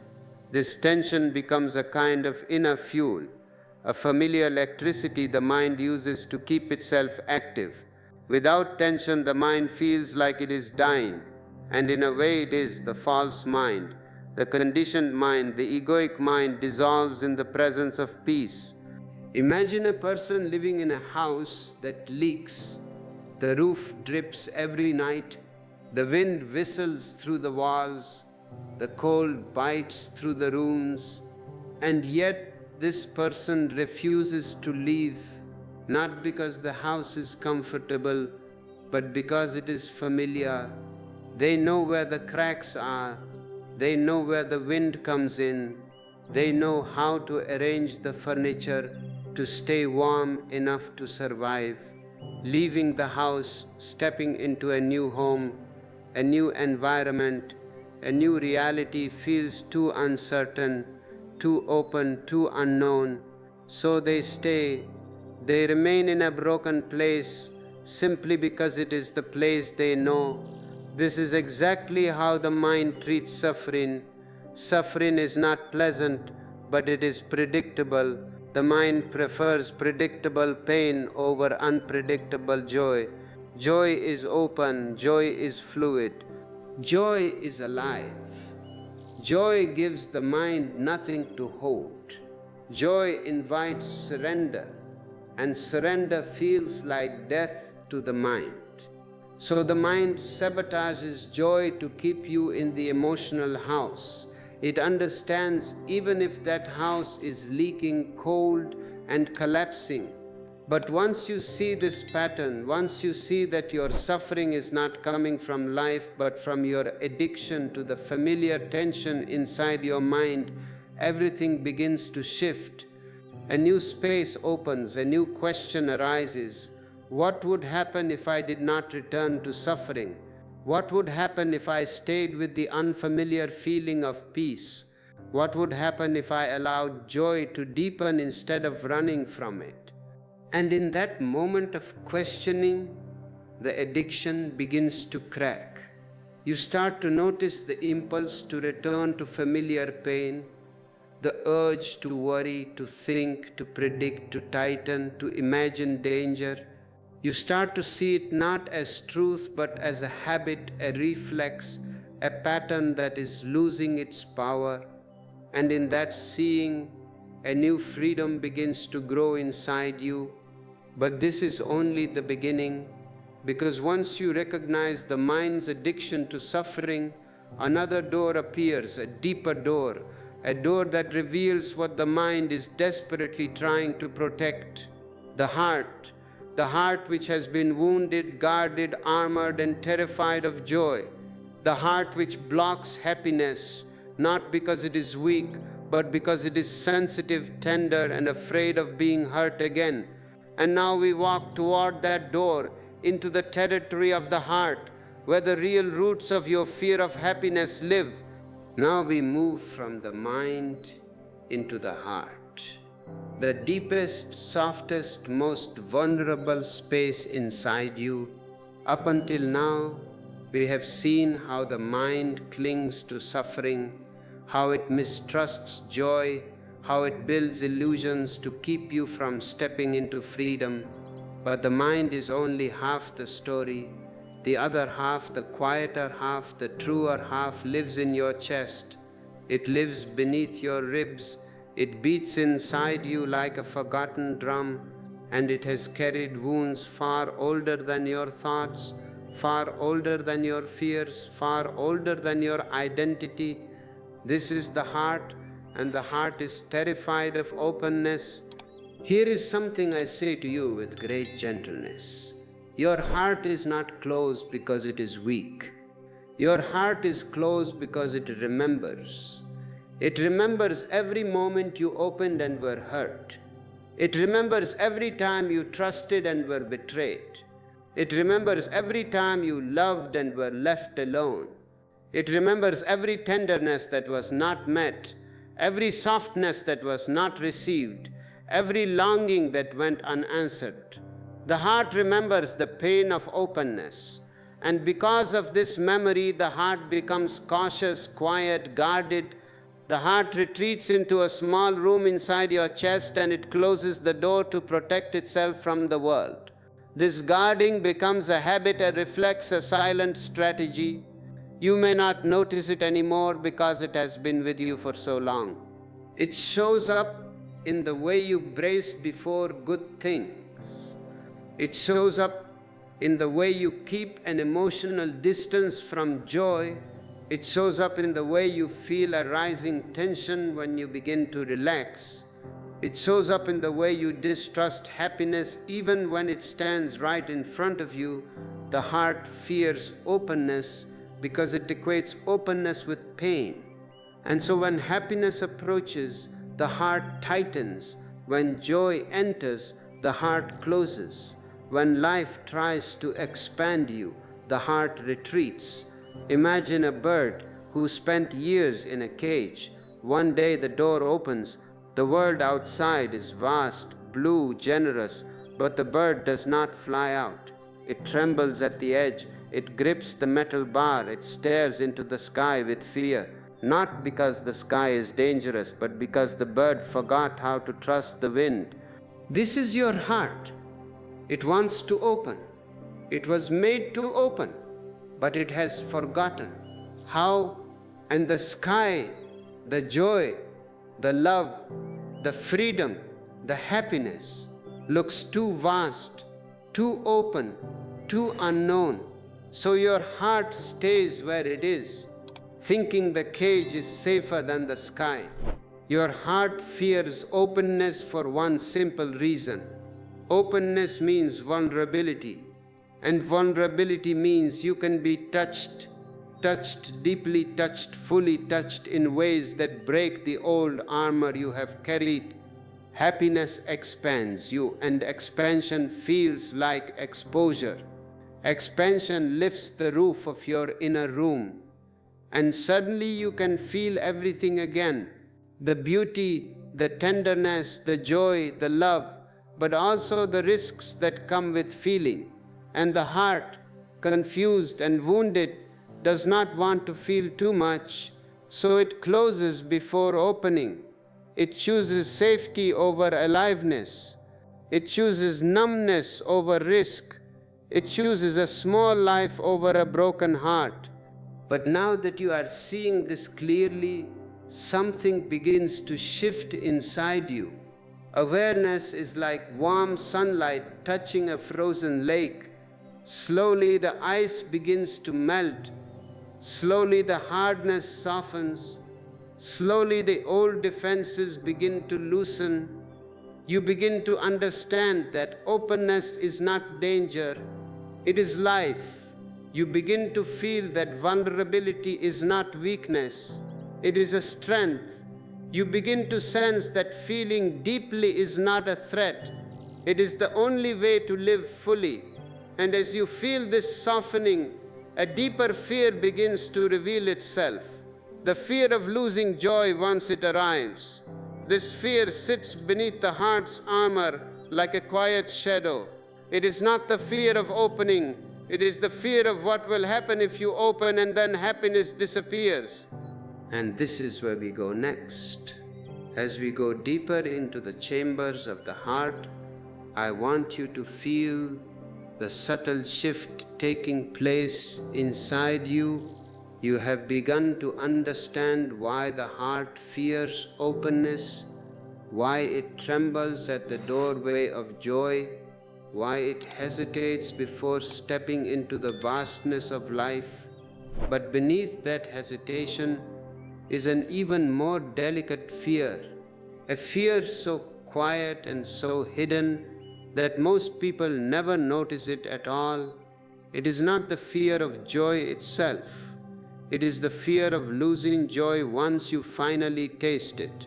This fear sits like a shadow under every moment of happiness, whispering in the background, shaping your emotions, shaping your reactions, shaping your entire life without your awareness. I say to you, this fear is one of the deepest roots of human suffering, because happiness does not harm you. Your fear of losing happiness does.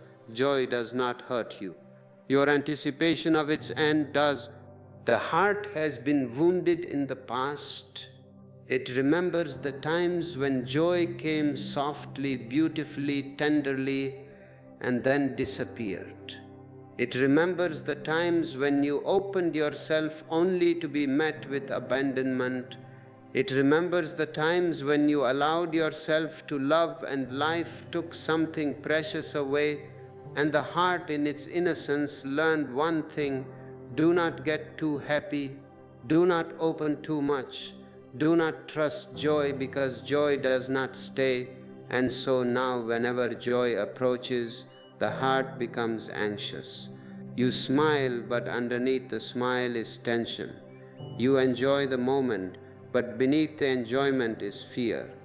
You feel warmth, but beneath the warmth is the trembling thought: what if this goes away? What if I lose this? The heart pulls back, not because joy is painful, but because the possible ending of joy feels unbearable. It is easier, the heart thinks, to never open at all than to open and lose again. Imagine standing at the edge of the ocean. The water is warm, clear, inviting. It touches your feet, then pulls away. It returns, then retreats. It moves in waves, waves of beauty, waves of softness, waves of life.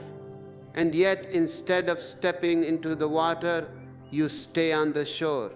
Not because the water is cold, not because the water is dangerous, but because the waves come and go, and you fear the moment they will pull away. You want permanence in a world that is constantly moving. You want guarantees in a world where nothing stays the same. And the heart, unable to hold the movement of life, chooses the unmoving ground of suffering instead. This is the prison of the fear of losing joy. You do not fully enter joyful moments. You do not fully breathe into happiness. You do not fully open to love. You do not fully trust peace. because a quiet voice inside says, "This will end. Protect yourself now." But what the heart does not understand is that joy cannot be held, happiness cannot be owned, love cannot be possessed, peace cannot be frozen in time. Life moves like breath in and out, in and out. And when you fear the exhale, you never fully inhale. When you fear the ending, you never fully begin. When you fear the loss, you never fully receive the gift in front of you. Here is the truth. Joy does not hurt you. The ending of joy does not hurt you. What hurts is the resistance.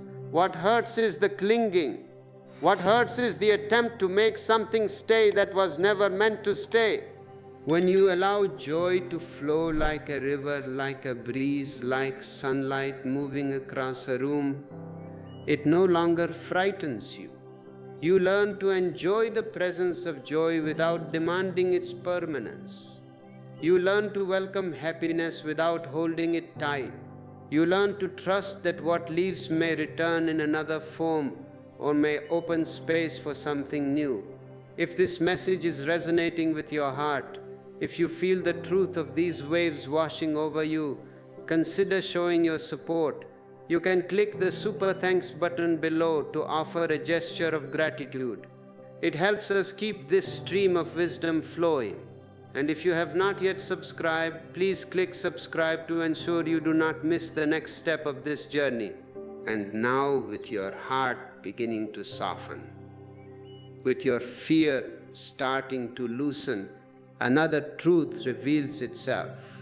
A truth even more tender, even more personal, even more hidden. The belief that you do not deserve happiness at all. Not that joy is temporary, not that joy is unsafe, but that joy belongs to others, not to you. That your wounds disqualify you from joy. That your past mistakes make you unworthy of peace.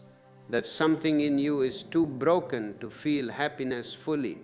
And now we walk gently into that deepest layer, the fear of receiving joy because you believe you are unworthy of it. Now we step into the most tender room of the heart, the quiet room you have kept closed for many years, the room where you hide the heaviest belief. You carry the belief that you do not deserve happiness. This is the wound beneath all other wounds. This is the root beneath all other fears. This is the silent whisper that shapes your choices, your relationships, your dreams, your limits, your entire emotional life. And most people never see it because this belief does not scream. It hides. It sits in the shadows. It holds your heart gently but tightly, and until you see it, you will always fear joy. No matter how much you think you want it, I say to you, this feeling of unworthiness is not natural. It was taught to you, it was given to you, it was planted in your heart long before you could understand what was happening. Maybe your family taught you to earn love instead of receiving it. Maybe you were made to feel that you had to be good, perfect, successful, obedient, quiet, strong, or impressive in order to be worthy of affection. Maybe you were told directly or indirectly that your joy was too loud, too much, too inconvenient, too fragile. Maybe someone shamed your happiness.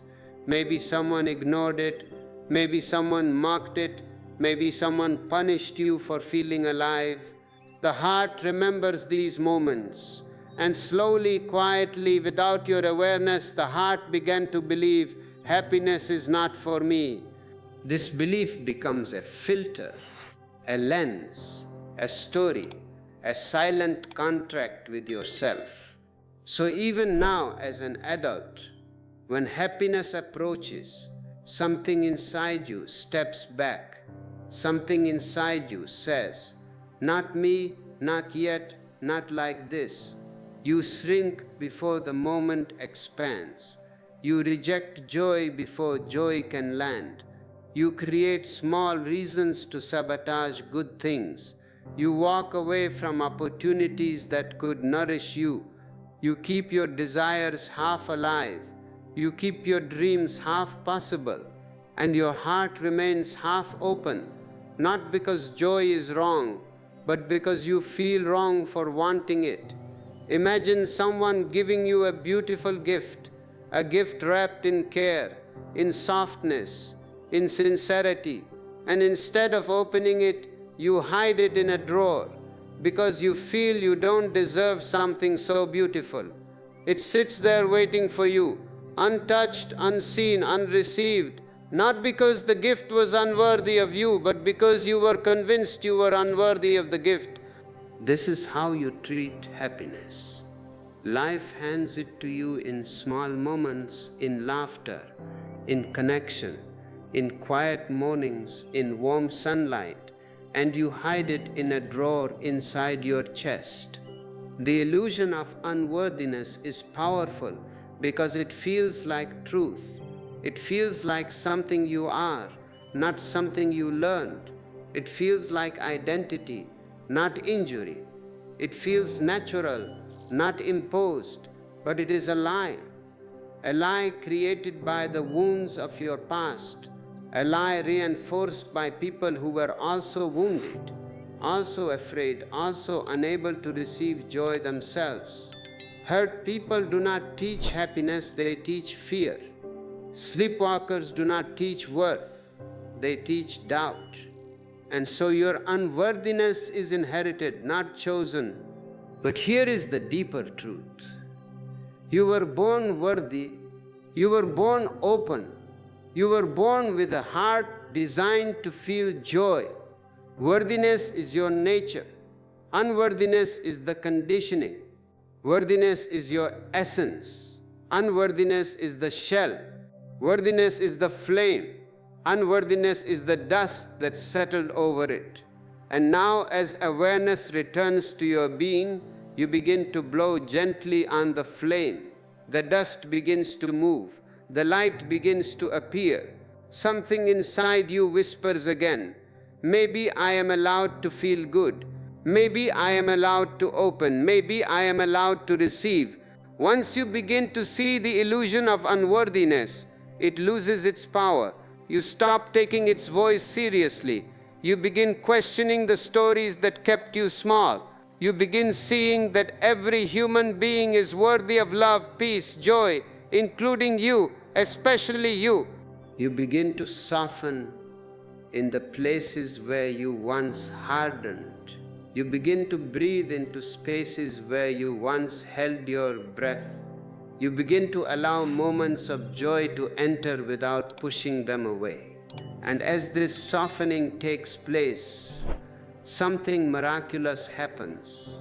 The heart begins to trust. And when the heart trusts, the whole world changes. The world does not change on the outside. The world changes on the inside. The world is the same world, but you are no longer the same you. The filter has dropped. The lens is clear. You see for the first time that existence has always been ready to embrace you. The trees have always been ready to shade you. The sun has always been ready to warm you. The river has always been ready to quench your thirst. Existence does not judge you. Existence does not ask for your resume. Existence does not ask for your achievements. Does the sun ask for your certificate before it enters your room? Does the wind ask if you are a sinner or a saint before it touches your face? No. Existence simply gives, it pours, it overflows. It is only you who has closed the cup. It is only you who has turned the cup upside down. And the moment you turn the cup right side up, the moment you drop the idea of I am not worthy, the grace of life fills you. It fills you instantly. It does not wait. It has been waiting for this very second. This turning of the cup is the act of receiving. And receiving is a great art. You have been taught the art of doing, the art of achieving, the art of fighting. But who has taught you the art of receiving? To receive requires humility. To receive requires trust. To receive requires you to be nothing, to be empty, to be a hollow bamboo, so that the song of the universe can flow through you. If you are full of yourself, full of your unworthiness, full of your stories, you cannot receive. You are too full. Even if God knocks on your door, you will say, "There is no room here. I am too busy with my misery.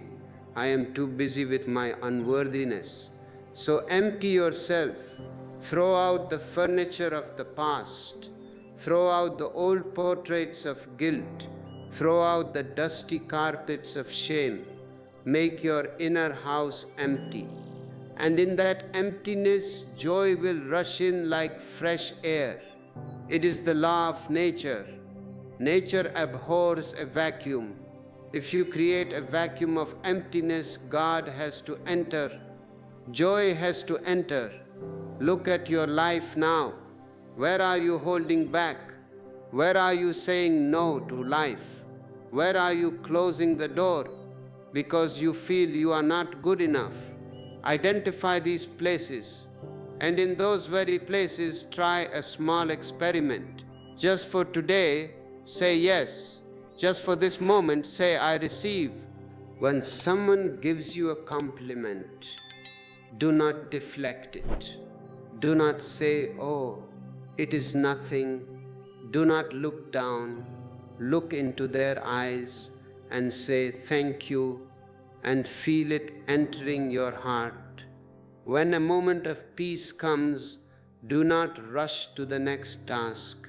Sit in it, soak in it, drink it, say to yourself, "This is for me, this belongs to me." This practice of receiving is the antidote to unworthiness. It is the medicine for the wounded heart. And as you practice, the wound begins to heal, the scar begins to fade, the heart begins to remember its original nature. And remember, you are not doing this alone. We are a community of seekers, a gathering of souls trying to find the way back home. If you wish to deepen your commitment to this path, consider clicking the join button. By joining, you support not just this channel, but your own intention to live a life of awareness. And for those who wish to read and contemplate these truths in silence, my ebooks are available in the description. They are maps for the inner journey. Now, as the heart opens, as the unworthiness dissolves, you stand at a new threshold. You are ready to see the world with new eyes. You are ready to understand the true nature of freedom. But freedom brings its own challenges. Freedom brings responsibility. Freedom brings the vastness that the ego fears. And in the next part of this discourse, we will explore what happens when you finally step out of the cage.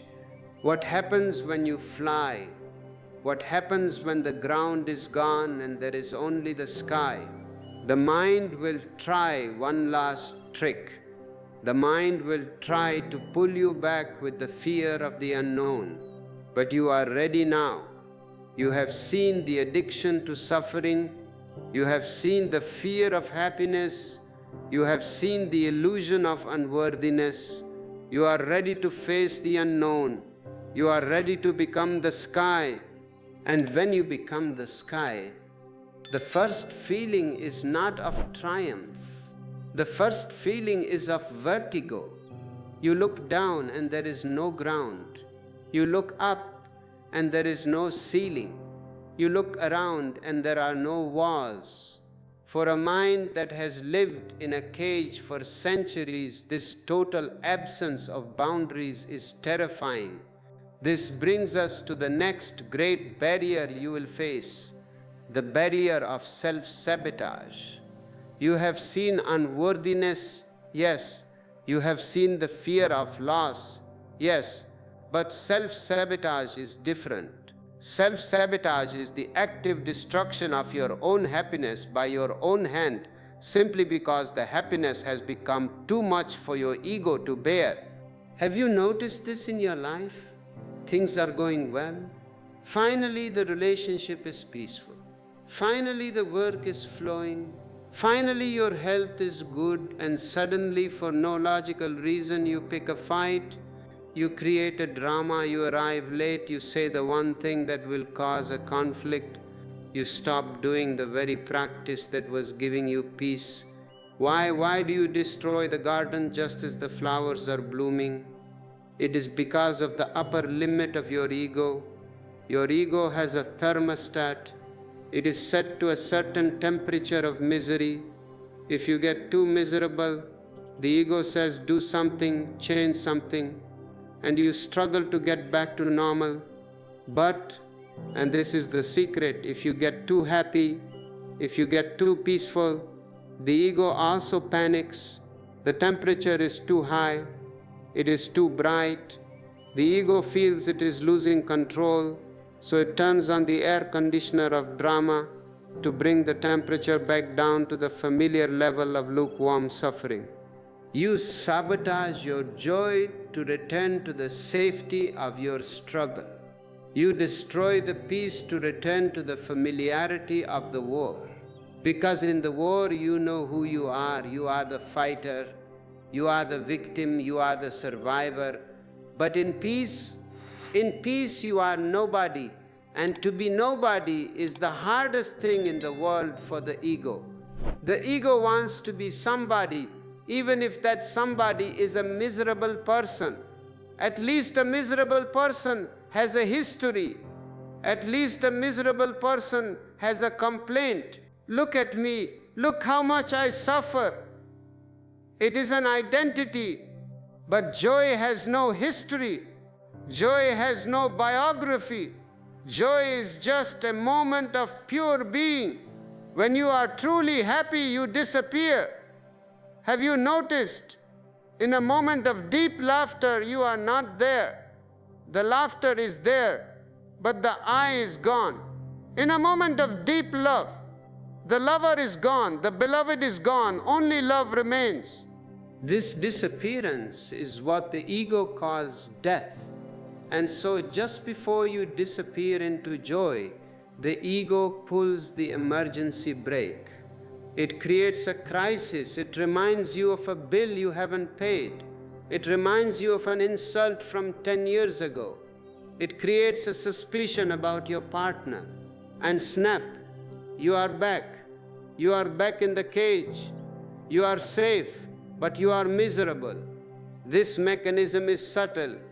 It happens in a split second.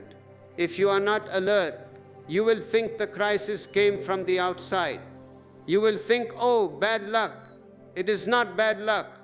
It is your own thermostat regulating your happiness. I want you to watch this in the coming days. Watch the moment things get too good. Watch the urge to break it. Watch the urge to withdraw. Watch the urge to complain. And in that moment, do not act. Just watch. Catch the saboteur in the act. Say to yourself, I see you. You are trying to lower the temperature, but today I will let it burn. Today I will let the joy consume me. If you are brave enough to let the joy burn, if you are brave enough to break the thermostat, show it by clicking the like button. Let it be a symbol of your courage to handle more happiness than you ever thought possible. This brings us to a crucial understanding about the nature of the mind and its relationship to time. The mind lives in the past and the future. It swings like a pendulum. Past, future, memory, imagination, regret, worry. It never stops in the middle. But joy is only in the middle. Joy is only in the present. You cannot be happy in the past. You can remember happiness, but that is only a memory. It is a dead butterfly in a book. It is not the living butterfly. You cannot be happy in the future. You can hope for happiness, but hope is just a beggar's bowl. It is saying, I am empty now, but tomorrow I will be full. Tomorrow never comes. Joy is possible only here, only now, and the mind cannot exist in the here and now. If you are totally here, the mind stops, the thinking stops, and because the mind clings to its existence, it prevents you from being here. It drags you away. It drags you into the past. Why did I do that? It drags you into the future. What if this happens? And while you are traveling between past and future, you miss the diamond that was lying at your feet. You miss the only moment where life is actually happening. This is why I say your suffering is a mistake. It is a mistake of timing. You are never where life is.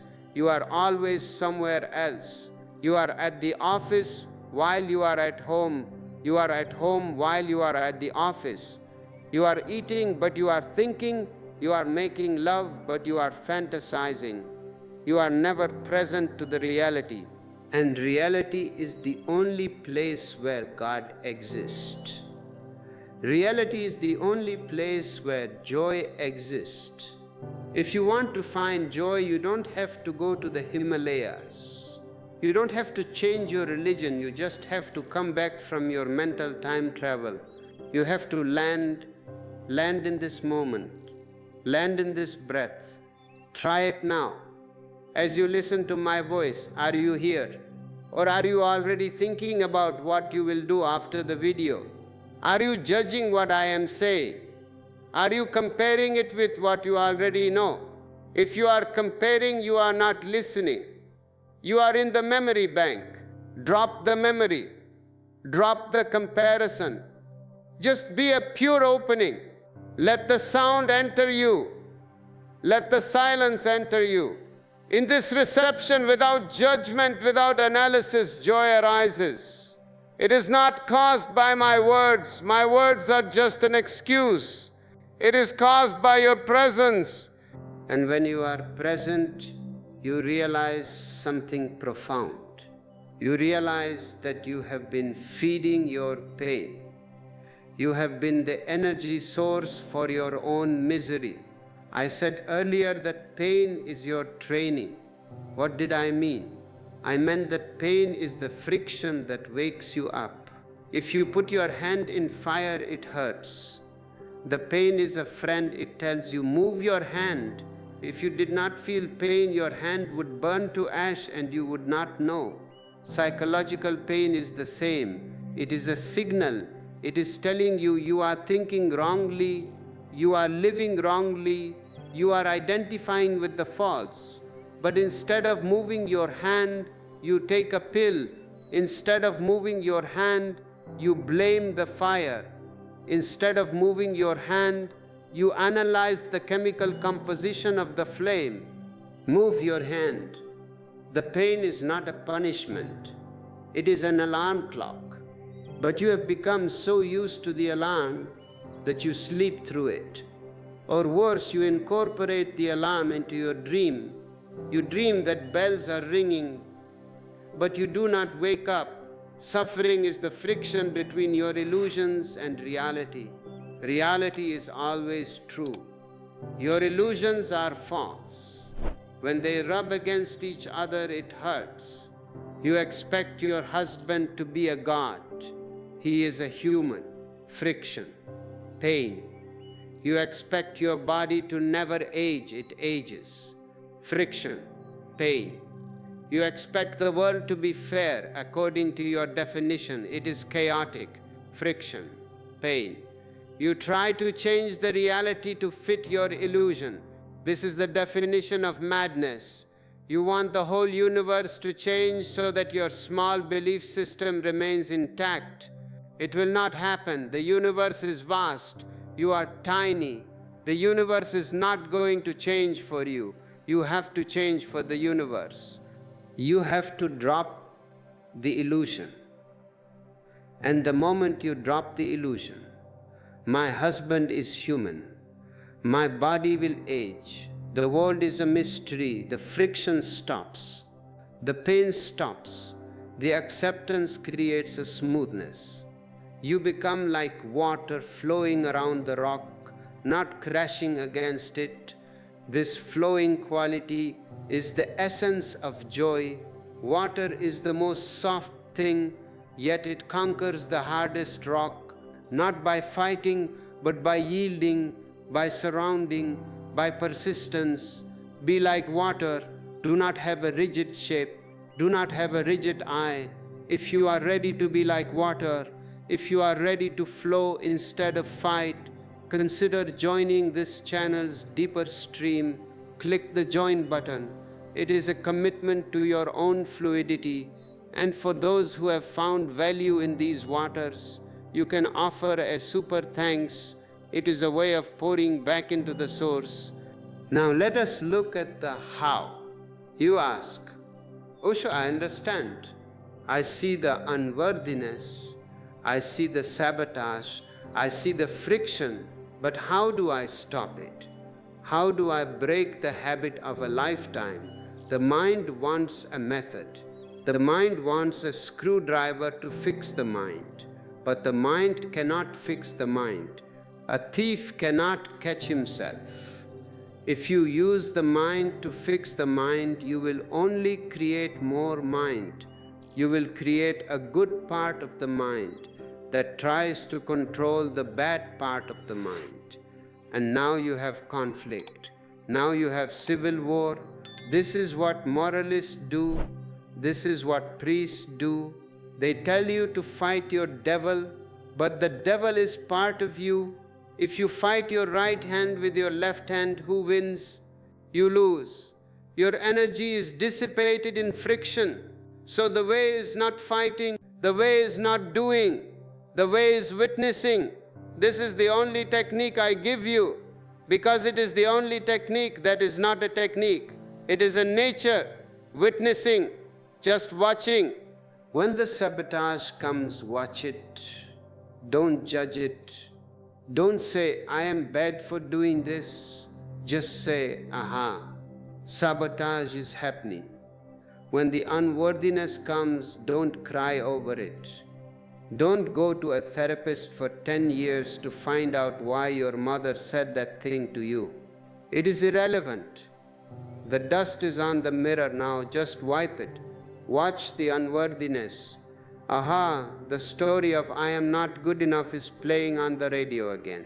Do not turn it off. Just listen to it without believing it. Treat it like background noise. Treat it like the traffic outside your window. You don't run out and stop the cars. You just sit in your room and drink your tea. Let the mind be the traffic. You be the witness drinking tea. And slowly a miracle happens. Because you are not giving it energy, because you are not fighting it and you are not believing it, the traffic starts to thin out. The noise becomes less. The distance between you and the mind grows. This distance is freedom. In this distance, you realize, I am not this anger. I am the one who sees the anger. I am not this sadness. I am the one who sees the sadness. I am the one who sees the joy. You are the seer. You are the consciousness. You are the vast sky that holds the clouds but never becomes the clouds. And once you are established in this witnessing, suffering becomes impossible. Pain may happen, physical pain, emotional pain, but suffering is different. Suffering is your reaction to pain. Suffering is your story about pain. Suffering is saying, this should not be happening. The witness says, this is happening. Full stop. No comma, no but. This is happening. There is a headache. Okay, there is a headache. You watch it. You don't say, why me? I am a spiritual person. I should not have a headache. That is suffering. You simply watch the sensation. It pulsates, it moves. It changes, and you will be surprised. If you simply watch pain without judgment, it changes its quality. It loses its sharpness. It becomes just an energy phenomenon. It may even become a door to silence. But the mind will try to trick you even here. The mind will say, okay, I will witness in order to make the pain go away. This is not witnessing. This is a trick. This is a desire in disguise. You are still trying to control. You are looking at the pain from the corner of your eye, waiting for it to leave.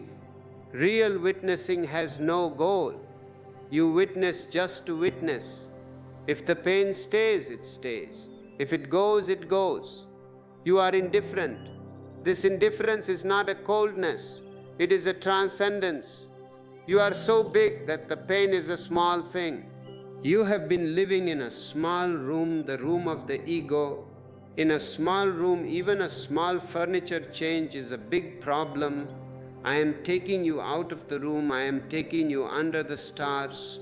Under the stars, the furniture doesn't matter. The headache doesn't matter.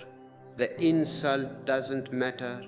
They are like small pebbles in the Grand Canyon. This expansion is your destiny. Suffering is just a sign that you are living too small. You are wearing a dress that is too tight for your soul. Tear the dress. Be naked in existence, and this tearing requires courage. It requires the courage to be unpopular. It requires the courage to be misunderstood, because when you stop suffering, people will not understand you. They will try to pull you back. They will say, you don't care about us. You are not worried about the situation, and you will say, no, I am doing what I can, but I am not worried. Worry is not love. Worry is fear. Compassion is love. And a worried mind cannot be compassionate. A worried mind is too busy with itself. Only a peaceful mind can have compassion. Only a joyful mind can share. You cannot share what you don't have. If you are miserable, you will share misery. You may call it service, you may call it duty, but you are just infecting others with your disease. First, cure yourself. First, become joyful. Then your very presence is a healing. Then just your smile can lift the weight from another's heart. Selfishness, no. This is the highest altruism. To make yourself a light is the greatest gift you can give to the world. A world full of miserable altruists is a hell. A world full of selfishly joyful people would be a paradise. So, be selfish in this sense. Take care of your inner space. Polish your mirror. Light your candle. And as you do this, you will encounter the final layer of the mind's resistance. The fear of being alone. Because in your misery, you have company. In your joy, you are alone. Peaks are always lonely. Valleys are crowded. Are you ready to be alone? Are you ready to stand on your own 2 feet without the crutches of sympathy, without the crutches of complaining? This is the test. The lion lives alone. The sheep lives in a crowd. Suffering is the bleating of the sheep. Joy is the roar of the lion. I invite you to roar. And if you feel that roar rising in your throat, do not suppress it. Let it out. And let this video be a part of your roar. Share it with those who are still asleep. Share it as a wake-up call. And if you want to arm yourself with more tools for this awakening, check the ebooks in the description. They are the maps for the lion's territory. We are now approaching a very subtle point. We have talked about the mind, the heart, the sabotage. Now we must talk about the how of daily life. How do you carry this joy when you go to work? How do you carry this joy when the bills arrive? How do you carry this joy when your child is sick? It is easy to be joyful here, listening to me. The energy is high, the atmosphere is supportive. But the real test is the marketplace. The real test is Monday morning. I do not want you to be a weekend meditator. I do not want you to be a Sunday spiritualist. I want your spirituality to be like breathing 24 hours a day. So how to integrate this? The secret is in the small things. You are waiting for a big enlightenment. You are waiting for the heavens to open and golden light to fall on you. It may happen, it may not happen, but life is made of small things. Drinking tea, walking on the grass, taking a shower, talking to a friend. If you can bring awareness to these small things, the big thing will take care of itself. When you drink tea, simply drink tea. Do not drink the newspaper. Do not drink the argument you had yesterday. Do not drink the plan for tomorrow, just the tea. The warmth, the aroma, the taste be completely there. In that small act, if you are total, you will find God. God is not in the temples. God is in the teacup. If you know how to look, when you take a shower, feel the water, feel the temperature, feel the touch, be in the body, drop the head, come down to the senses. The senses are the doors to the present. The mind is the door to the past, future. The senses are always now. Your eyes see now, your ears hear now, your skin feels now. So whenever you feel the mind dragging you into suffering, come back to the senses. Touch something, look at something, listen to something, ground yourself in the biological reality. The biological reality is always true. The psychological reality is a hallucination. This simple practice, returning to the senses, is the anchor. It keeps your boat from drifting into the stormy seas of the mind. And as you practice this, you will notice something strange. You will notice that the boring life becomes magical. You are bored because you were not there. A dead person is bored.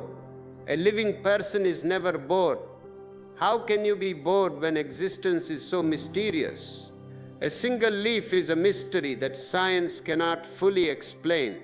A single pebble contains the history of the earth. If you are bored, it is because you are looking through a screen of dust. You are looking through the veil of your own knowledge. You think you know. Oh, that is a tree. I know what a tree is. You don't know. You only know the word tree. You have labeled it, and the label has become a barrier. Drop the label. Look at the tree as if you are seeing it for the first time. Look at your wife as if you are seeing her for the first time. Look at your own face in the mirror as if you are seeing it for the first time. This is called beginner's mind. In the beginner's mind, there are many possibilities. In the expert's mind, there are few. Suffering comes from the expert's mind. I know how life is. Life is hard. People are mean. You are an expert on misery. Be a beginner in joy. Be a child. A child knows nothing, and therefore a child enjoys everything. Become ignorant again. Ignorance is a state of high intelligence. It means you have dropped the borrowed knowledge and you are ready to look directly at reality. This is the shift from knowing to being, from thinking to sensing, from past, future to now, from serious to playful. And when you make this shift, you realize that joy was not something you had to earn. It was the background of your life all along. You were just focusing on the black dots on the white paper. I am asking you to look at the white paper. The white paper is huge. The black dots are few. Your miseries are the black dots. Your consciousness is the white paper. Shift the focus. This is the only miracle I perform. I do not turn water into wine. That is a cheap trick. I turn your focus from the dots to the paper. I turn your focus from the clouds to the sky. And when you see the paper, when you see the sky, you laugh. You laugh at the cosmic joke. You were searching for your glasses while they were sitting on your nose. You were searching for joy while you were made of joy. This laughter is the final prayer. And when you laugh, really laugh, the mind stops completely. Have you ever noticed you cannot think and laugh at the same time? It is impossible. Laughter is a sudden stop of the time machine. Laughter brings you crashing into the present moment. And that crash is beautiful. It is the crash of the wave upon the shore. This brings us to the next great illusion that keeps you bound to suffering, the illusion of tomorrow. The mind is a master of postponement. It says, yes, I understand what you are saying, Osho. Joy is my nature, but not today. Today I have a deadline. Today I have a conflict. Today I have a headache. Tomorrow, when I retire, then I will be happy. When the weekend comes, then I will relax. When the children grow up, then I will live. I say to you, this tomorrow is the most dangerous drug in existence. It is more dangerous than any poison because it kills you while keeping you alive. It kills your aliveness while keeping your body breathing. You are living in a waiting room. Have you seen people in a waiting room at a doctor's office or a railway station? They are just passing time. They are looking at the clock. They are flipping through old magazines they don't want to read. They are just waiting for the train to come, but the train of life is not coming. It is already here. You are sitting in the train, but you think you are in the waiting room. You are missing the scenery because you are focused on the schedule. Postponement is the strategy of the ego to avoid the present, because the present is fire. The present is intense. The present requires you to be fully awake. And the ego is lazy. The ego wants to sleep, so it invents tomorrow. It says, I will meditate tomorrow. I will love tomorrow. And look at the absurdity. You have been doing this for 30, 40, 50 years. And where has it brought you? It has brought you only to a graveyard of dead yesterdays. You have practiced postponement so perfectly that even on your deathbed you will be thinking, maybe in the next life I will be happy. Drop this habit of postponing. If you want to be happy, the only time is now. If you want to love, the only time is now. If you want to be free, the freedom is now. There is no other time. Time is a mental construct. Existence knows no time. The trees do not know what time it is. The birds do not carry watches. They are simply living in the eternal now. You are the only animal who carries a watch and misses the time. And why do you postpone? Because deep down, you are afraid of life. You are afraid that if you really live, if you really burn your candle from both ends, you might exhaust yourself. You are miserly. You are hoarding your life energy. You think, if I smile too much today, I might run out of smiles for tomorrow. Life does not work like a bank account. In a bank account, if you give money, you have less. In life, if you give love, you have more. If you give joy, you have more. If you are creative, you have more creativity. It is a paradoxical economics. The more you spend, the more you have. The more you hoard, the less you have. Look at the miserable people. They are hoarding themselves. They are closed tight like a fist. They don't want to smile because they think a smile is too expensive. They don't want to cry because they think tears are a waste. They are constipated spiritually. Let go. Spend yourself. Be a spendthrift of love, of joy, of laughter. Do not worry about tomorrow. Existence is infinite. It will refill you. The source is not outside. The source is inside. The spring has never dried. It is still there waiting under the stones. But you must remove the stone of tomorrow. Push it aside. Say to yourself, this moment is all there is. If I am not happy now, I will never be happy. This urgency is needed. This total intensity is needed. If you are feeling this urgency, if you are feeling the fire of the now licking at your heels, do not run from it. Embrace it. And if you want to support this fire in the world, click the like button. Let it be a spark that ignites others. Now, let us look at why you have been trained to postpone. Why has society conditioned you to be a waiter, a watcher, a spectator of your own life? Because a happy person is dangerous to the structure of society. I told you joy is rebellion. A happy person cannot be controlled. A happy person does not need to go to war to feel powerful. A happy person does not need to buy useless things to feel worthy. A happy person does not need a politician to tell them how to live. Society needs you to be miserable.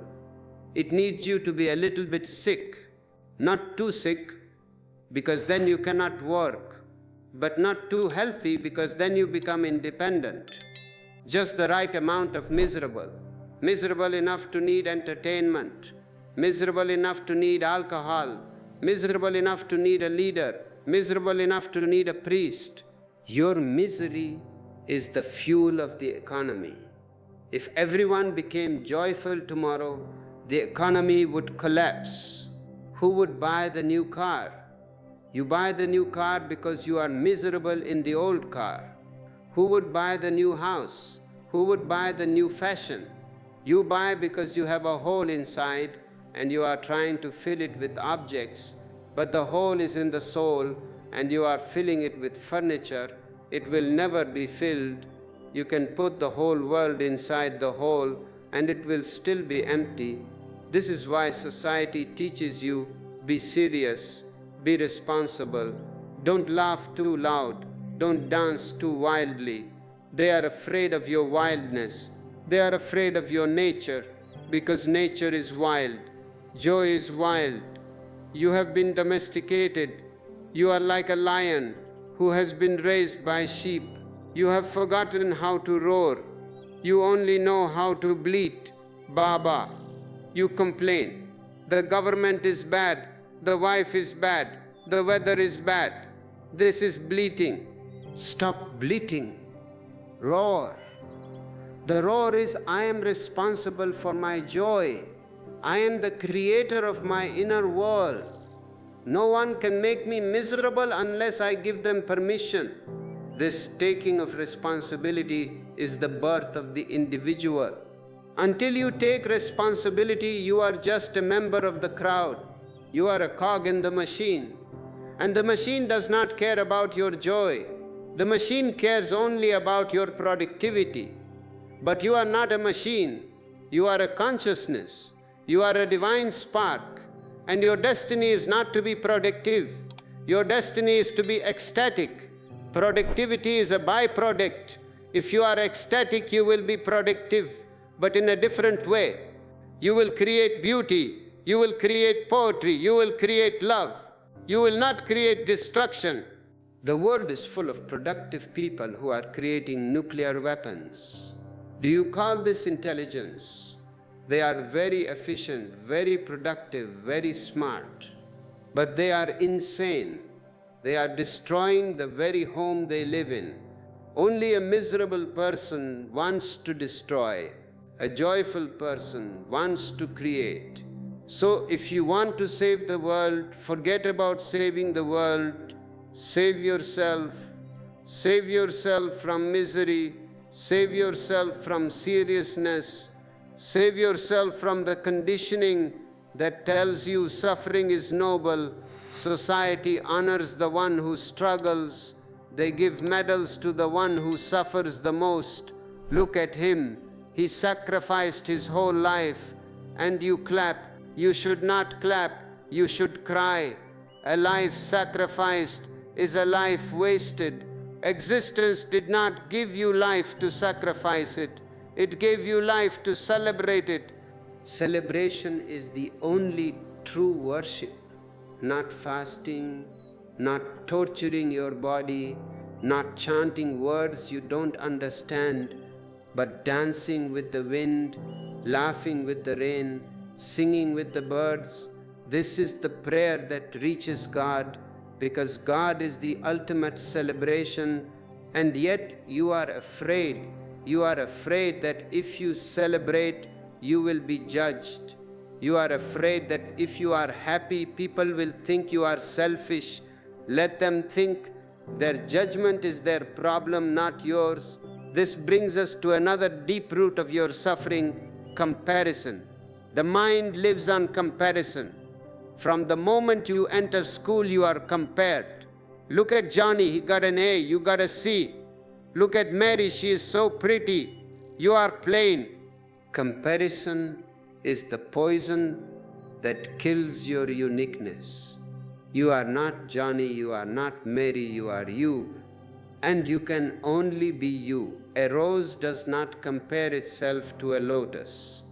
The rose does not say, "Oh, look at the lotus sitting so peacefully on the water. I am here in the dirt with thorns. I am a failure." No, the rose enjoys being a rose. The lotus enjoys being a lotus. But humans, you are always looking at the other's garden. His grass is greener. His wife is happier. His car is bigger. Comparison creates two things: inferiority or superiority. Both are diseases. If you feel inferior, you suffer, you shrink, you feel unworthy. If you feel superior, you suffer, you become arrogant, you become lonely, you become hard.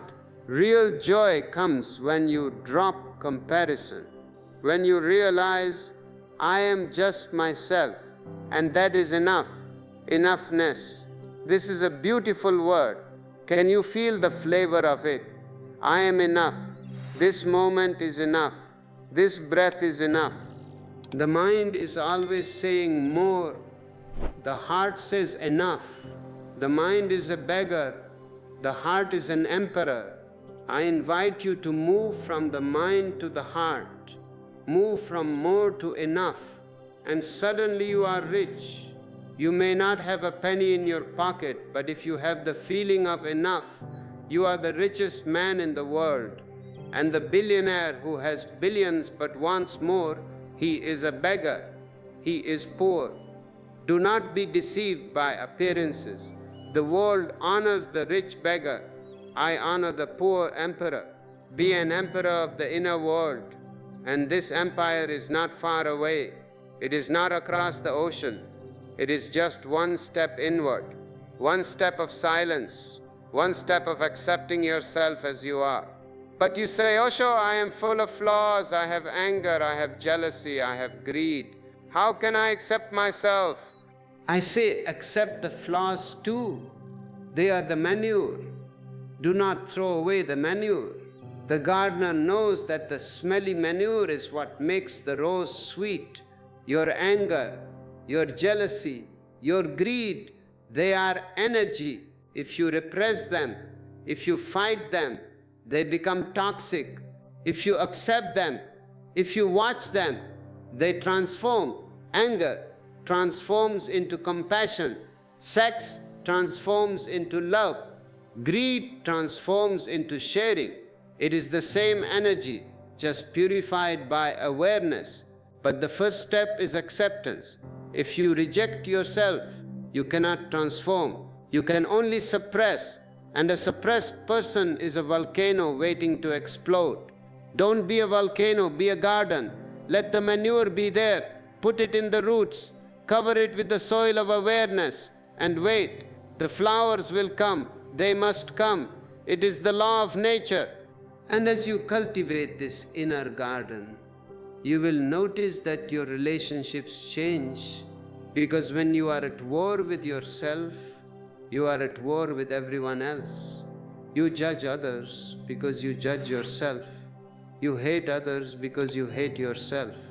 When you make peace with yourself, suddenly the world looks peaceful. You stop picking fights. You stop demanding perfection from others. You allow them to be who they are, because you have allowed yourself to be who you are. Love becomes possible only when there is deep self-acceptance. Otherwise, what you call love is just a mutual arrangement of needs. You scratch my back, I scratch yours. That is not love, that is commerce. Love is when you are so full of joy that you want to share it. You don't need anything from the other, you just want to give. You just want to overflow. And when two people overflow together, that is a miracle. That is a dance of two wholes, not two halves trying to become a whole. But to reach this wholeness, you must pass through the fear of being ordinary. The ego wants to be extraordinary. It wants to be famous. It wants to be a saint, a sinner, a president, a criminal, anything but big. The ego cannot tolerate being just a nobody. But joy is very ordinary. To breathe is ordinary. To eat is ordinary. To sleep is ordinary. Zen masters say, my miracle is that when I am hungry, I eat, and when I am tired, I sleep. You will say, what kind of miracle is this? We all do it. No, you don't. When you eat, you are doing 1,000 other things. When you sleep, you are dreaming of 1,000 other places. You are never simply eating. You are never simply sleeping. To be simply ordinary is the highest spiritual attainment. It means you have dropped the conflict. You have dropped the ambition. You have come home. Are you ready to be ordinary? Are you ready to be a nobody? If you are, then you are ready for bliss, because bliss does not descend on the ambitious. Bliss descends on the simple. The rain falls on the valleys, not on the mountain peaks. The mountain peaks are too high, too egoistic. The valleys are low, empty, receptive. Be a valley, receive the rain. And if you feel this rain touching you, if you feel the dryness of your ambition soaking up this moisture, consider supporting this channel. You can become a member by clicking join. It is a way of saying, I choose the valley. It is a way of planting yourself in this soil. And for those who wish to express their thanks for the rain, the super thanks button is there. It is a gesture of your overflowing heart. Now let us go even deeper into this ordinary nature of joy. You have been told that spiritual life is serious business. You see the saints in the churches and temples, long faces, serious eyes, looking as if they are in constant pain. They look constipated. They don't look divine. If God is the creator, he must have a sense of humor. Look at the platypus. Look at the giraffe. Look at your own face in the mirror. God must have a great sense of humor. He is laughing in the trees. He is dancing in the ocean. Seriousness is a disease. Seriousness is the shadow of the ego. The ego takes itself very seriously. I am important. My problems are important. My suffering is important. Joy is light. Joy is playful. The word illusion comes from the Latin ludere, which means to play. The Hindus call the word Maya, illusion, but they also call it Leela, divine play. Life is a play. It is a drama. You have been given a role. Play it beautifully. If you are a beggar, be the best beggar. If you are a king, be the best king. But don't take it seriously. Don't think it is real. The curtain will fall, the actors will go home, and the costumes will be returned. When you understand life as a play, suffering disappears. Who suffers in a play? The actor may be crying on stage, but deep down he knows, I am not this character. I am the actor. He enjoys the crying. He enjoys the tragedy. Become the actor. Step back from your life. Watch yourself going to work. Watch yourself arguing with your wife. Watch yourself worrying about money. Watch it as a movie. It is a very interesting movie. A lot of drama, a lot of suspense. But it is not you. You are the screen on which the movie is projected. The screen is never burnt by the fire in the movie. The screen never gets wet by the rain in the movie. The screen remains pure, white, untouched. You are that screen. That is your true identity. And once you identify with the screen and not the movie, you are free. You can enjoy the movie, but you are not trapped in it. This is liberation. This is what I mean when I say your suffering is not necessary. It is only necessary if you think you are the character. If you know you are the screen, suffering is just a color, a shadow passing by. But you cling to the character. You say, but this is my life. This is my pain. You are so possessive. You even possess your diseases. My arthritis, my migraine, my anxiety. Why do you claim ownership? Drop the my. It is just anxiety. It is just pain. It is just a cloud passing through the sky. Don't sign your name on it. When you stop signing your name on your suffering, it loses its grip on you. It has no hook to hang on to. It slips away, and in that space the natural joy of the soul arises. It has been waiting for you to stop the serious game. It has been waiting for you to come out and play. Are you ready to play? Are you ready to drop the heavy armor of the adult and become a child again? The kingdom of God belongs to the children. Not the childish, but the childlike. The childish is immature. The childlike is mature but innocent.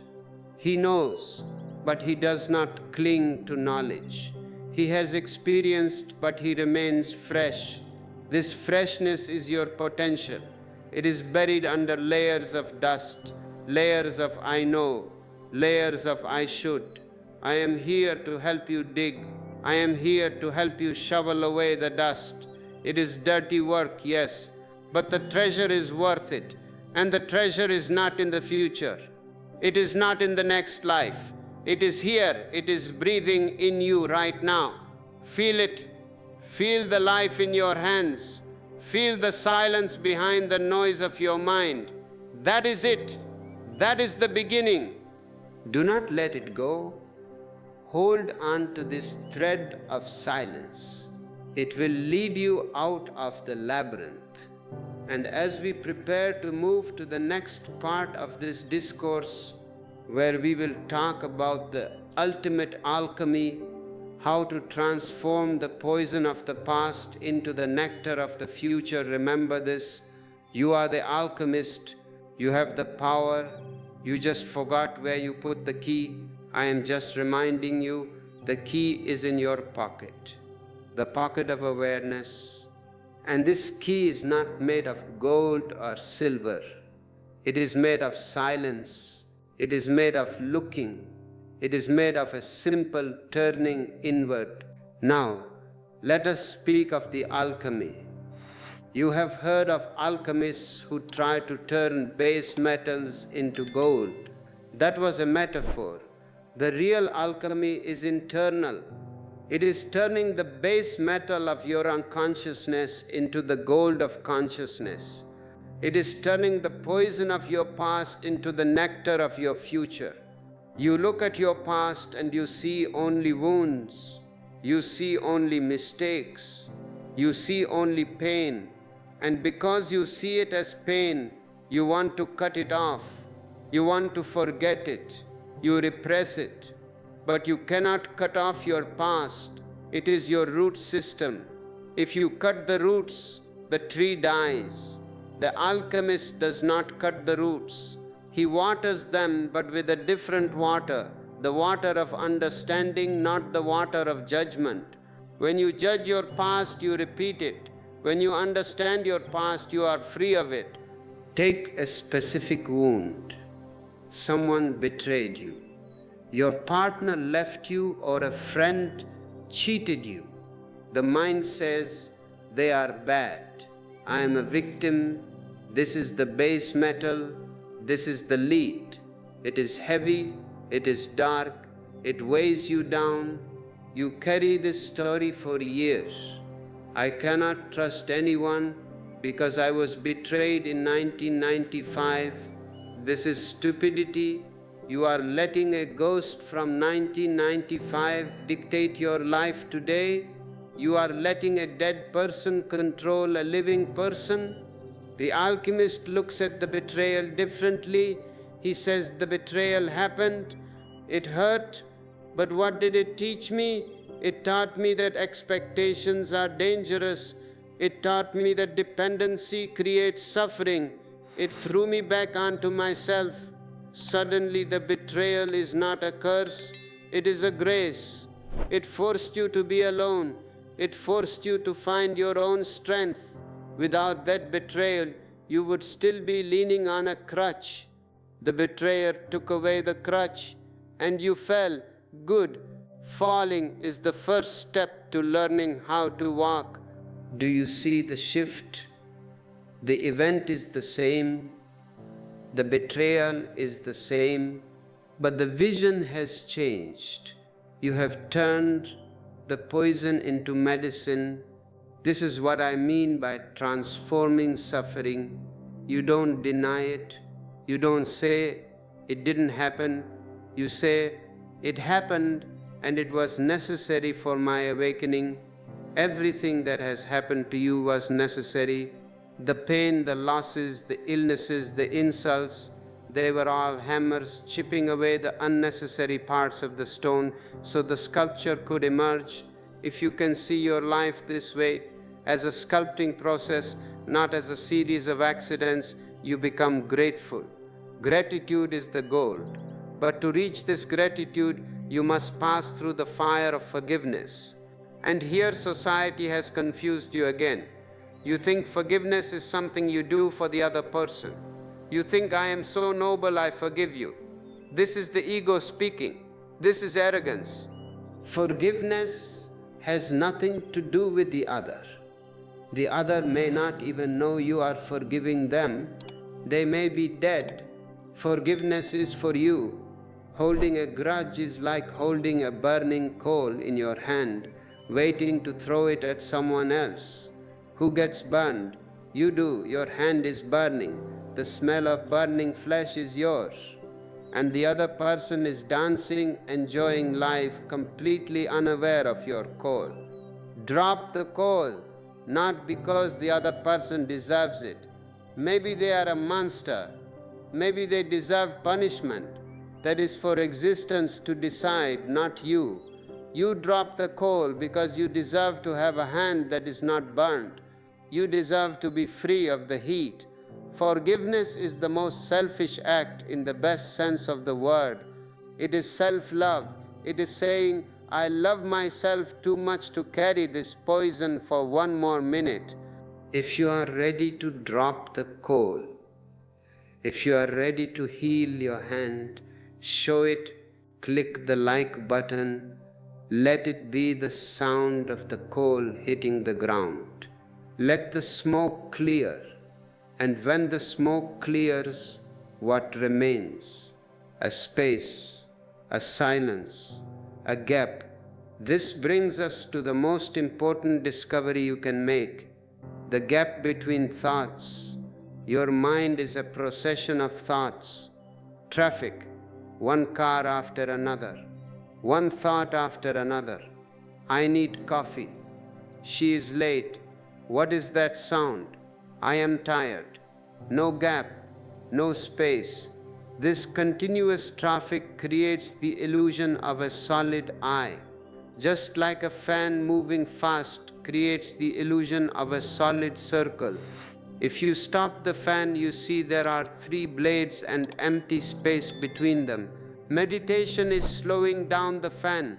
When you slow down, you start to see the gaps. A thought comes, then a small silence, then another thought comes. In that silence, you are there. In the thought, the mind is there. In the gap, the being is there. Your misery lives in the thoughts. Your joy lives in the gaps.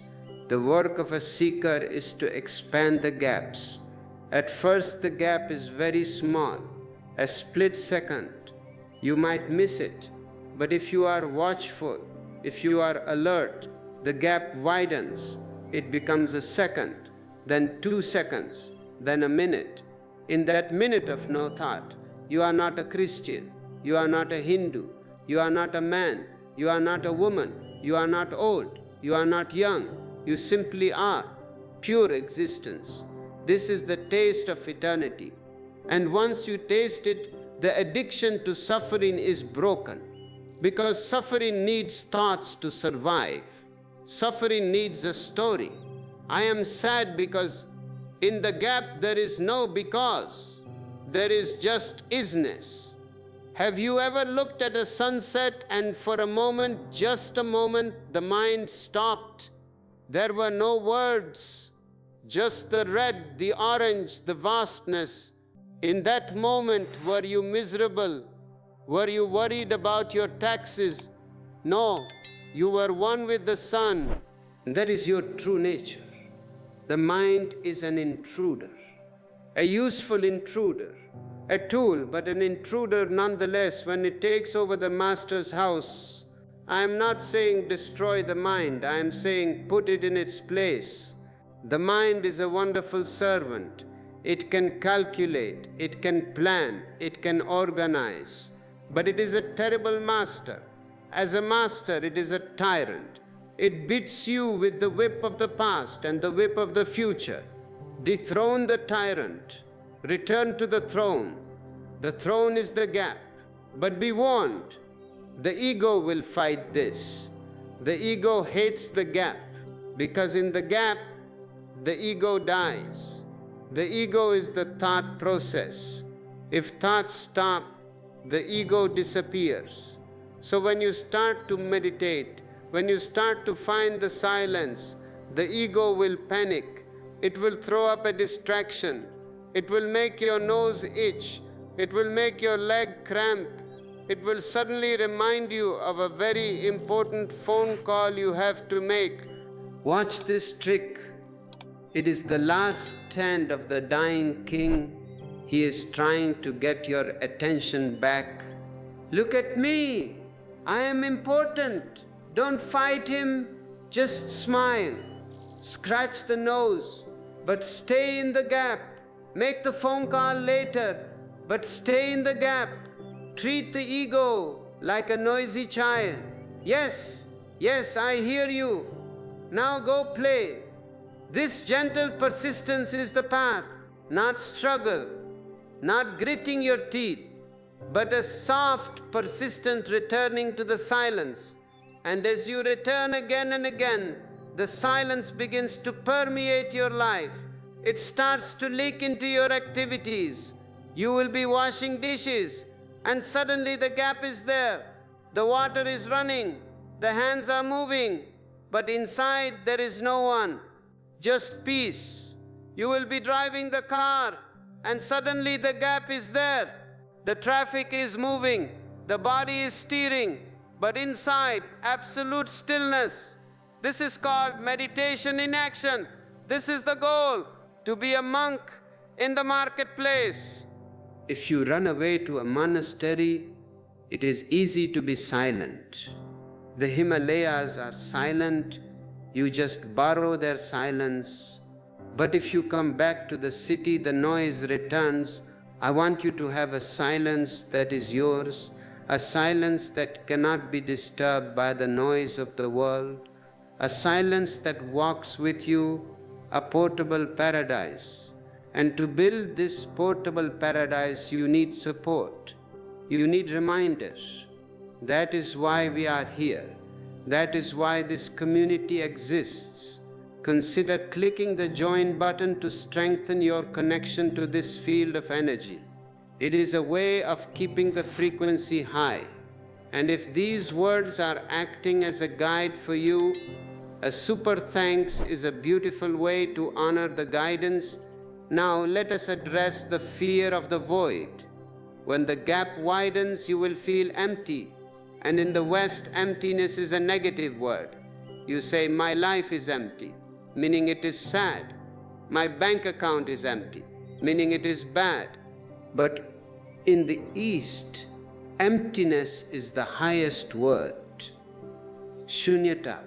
It does not mean negative emptiness. It means positive space. Think of a room. What is the most important part of the room? The walls, the furniture, the decoration? No. The most important part is the empty space. Without the space, you cannot enter. Without the space, you cannot live. The useful part of the cup is the emptiness, not the clay.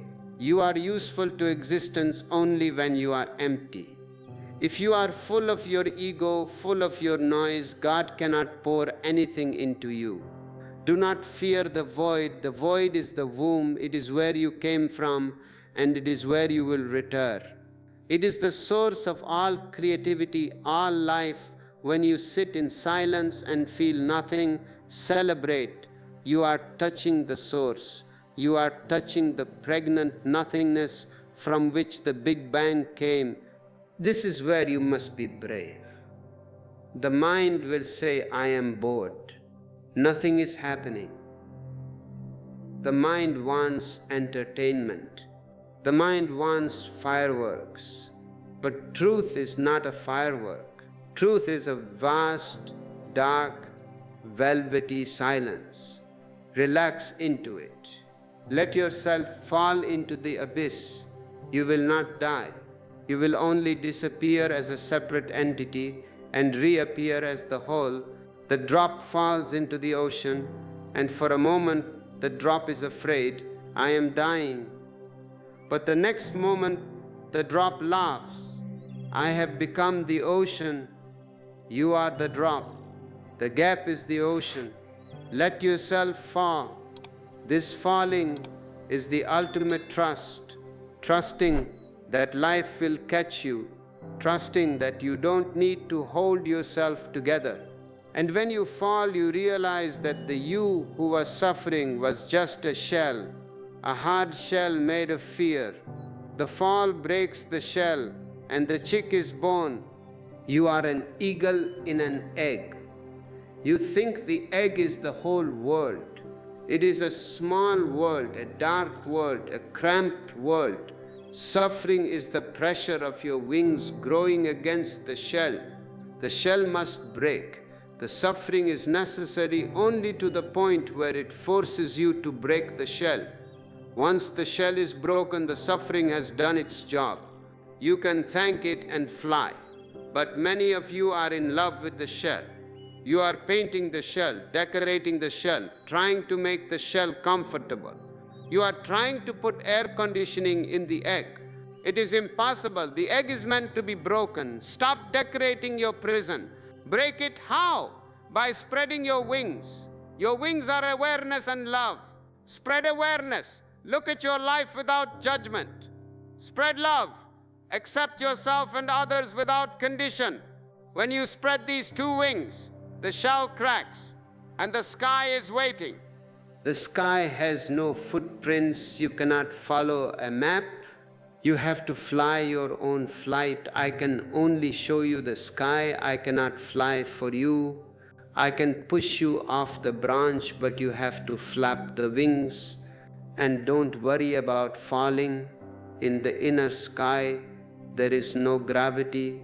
You cannot fall, you can only rise.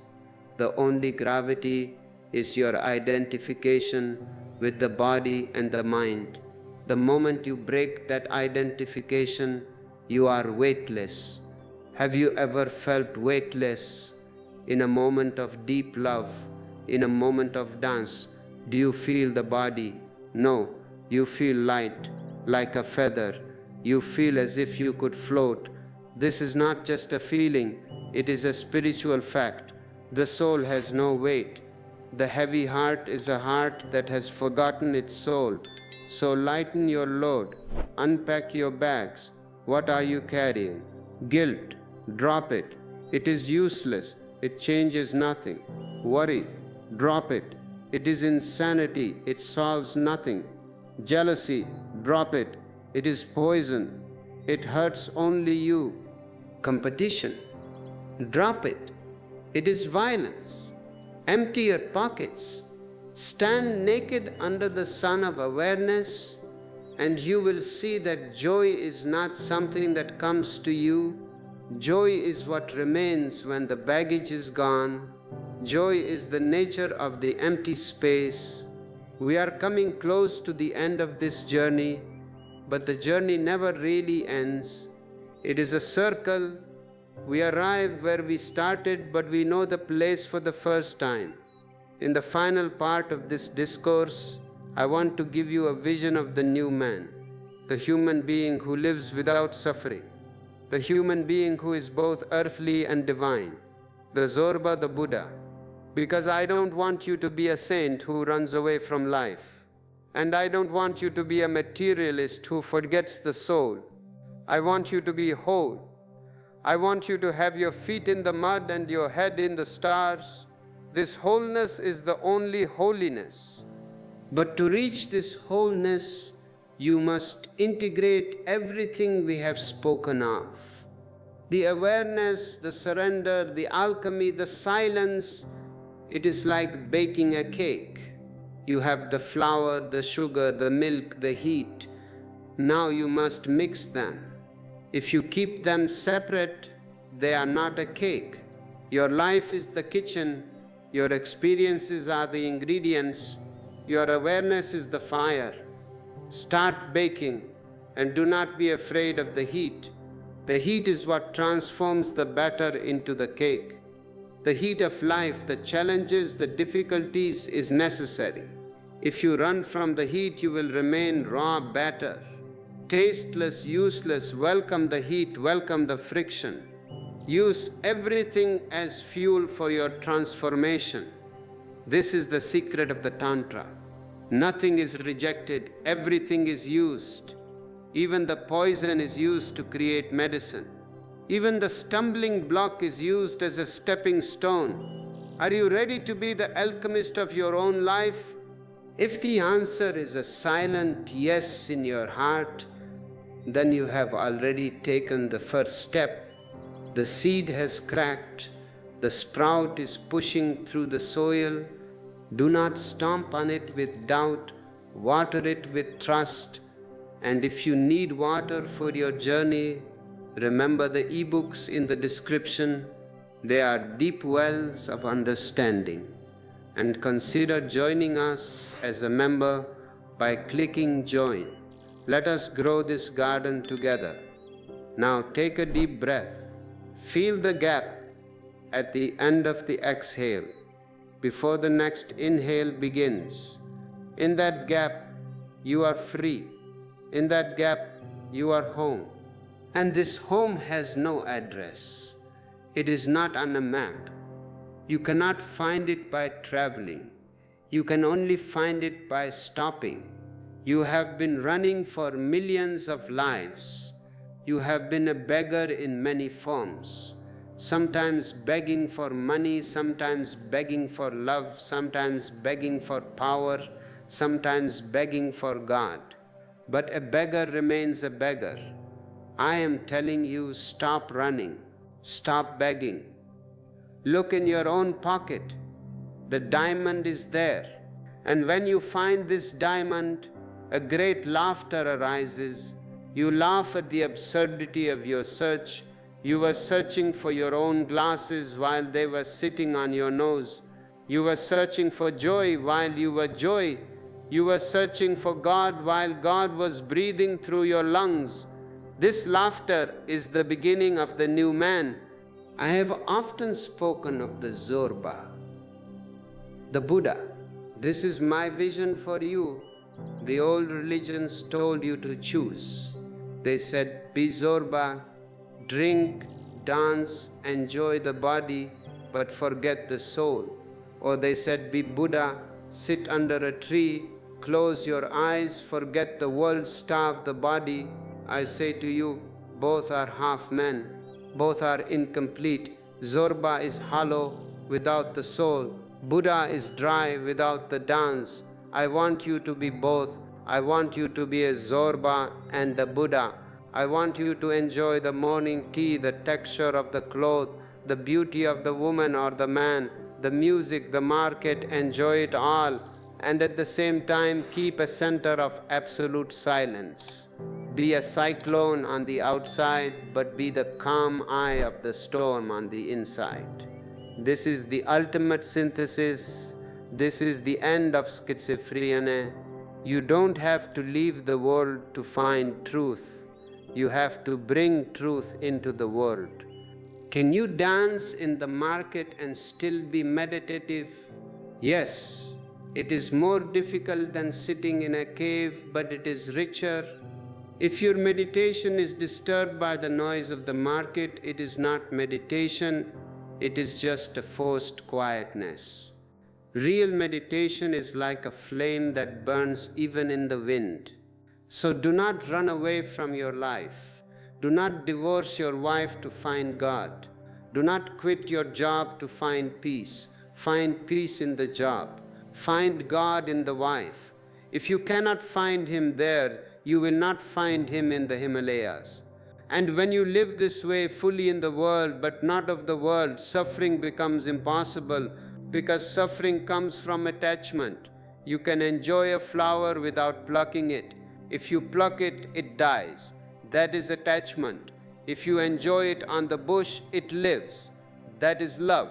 Enjoy life, but don't cling to it. Let it flow. Today it is here, tomorrow it is gone. Good, if it is gone, something new will come. The river never stops. But you, in your fear, you try to build a dam. You say, I want this moment to last forever. And the moment you build a dam, the water becomes stagnant. It becomes dirty. It smells. Your life smells. Because you have dammed the river of joy. Break the dam. Let the river flow to the ocean. And yes, the ocean is scary. The ocean means death to the river. But it is not really death. It is becoming infinite. When the river enters the ocean, it does not die, it becomes the ocean. You are afraid of losing your small ego, your small name, your small fame. I say lose it. It is a prison. Lose the drop and become the sea. And this becoming is not a serious business. It is a play.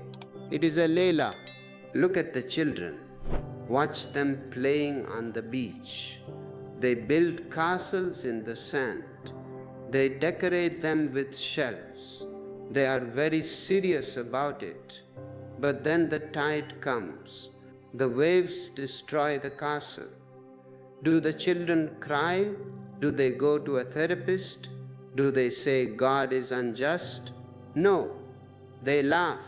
They jump on the castle and destroy it themselves. And then they start building another one. This is the way to live. Build your life, build your career, build your family, beautiful castles in the sand, but know that the tide is coming, and when the tide comes, don't cry, clap your hands, laugh, say it was a good game, and start again. If you can live with this playfulness, suffering cannot touch you. Suffering needs a serious target. If you are playful, The arrow of suffering goes right through you. It hits nothing. You are empty. You are transparent. This transparency is your protection. And now, as we reach the end of this discourse, I want to address the final trick of the mind, the spiritual ego. You may start to feel, I am special. I am watching my thoughts. I am no longer suffering like these ordinary people.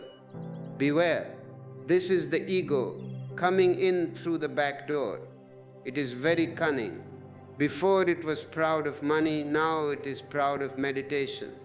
Before it was proud of suffering, now it is proud of joy. It is the same ego, and a spiritual ego is harder to drop than a material ego because it looks holy. It shines, it speaks beautiful words. But poison is poison, whether it is in a rusty cup or a golden cup. Drop the I. Don't say I am meditating, just say meditation is happening. Don't say I have achieved joy. Say joy has arrived. Keep yourself out of it. The moment you bring I into it, you have polluted it. Be a hollow bamboo. Let the wind of existence sing through you. Do not try to be the singer. Just be the flute. The flute is empty. That is why the music is possible. If the flute is full of stuffing, there is no music, only noise. Make yourself empty. This is the whole secret. Suffering is fullness, fullness of junk. Joy is emptiness, emptiness of self. And when you are empty, you are ready to give, you are ready to share. And this sharing is the fragrance of the flower. The flower blooms, and the fragrance spreads to the winds. It does not ask, who is smelling me? Is he a good man or a bad man? It just gives. Give your joy, give your smile, give your silence. And if you feel this fragrance arising in you, if you feel the urge to share this flower with the world, I invite you to click the like button. It is a digital fragrance. It spreads the message to others who are still waiting in the dark. And if you want to walk closer to this fire, if you want to support the garden where these flowers grow, click join, become a part of the soil, or offer a super thanks as a libation to the roots. It is not about the money, it is about the flow. Money is energy. If you hold it, it dies. If you circulate it, it lives. And for those who want the maps, the techniques, the deeper sutras, the ebooks in the description are waiting. They are silent friends for your bedside. Now the final word. I have spoken many words. I have used thousands of sentences, but my message is not in the words. My message is in the gaps. My message is in the silence between the words. Did you hear the silence? The words are just an excuse to make you sit here. The words are just a net to catch your mind so that your heart can be free. Do not cling to my words, throw them away, but keep the silence. Keep the taste. You don't carry the boat on your head after you have crossed the river. I am the boat. Use me, cross the river of suffering, and then leave the boat. Walk on your own 2 feet into the infinite land of joy. You are ready. You have always been ready. The only thing missing was a little shake, a little wake-up call. Wake up! The sun has risen. The birds are singing. The suffering was a nightmare. It is over. Wash your face with the cold water of awareness. Look in the mirror and laugh, and go into the world as a mystery, as a joy, as a dance. Be the proof that life is not a punishment but a gift. Be the proof that suffering is not a destiny but a mistake. Be the proof that joy is not a destination but the way. Okay?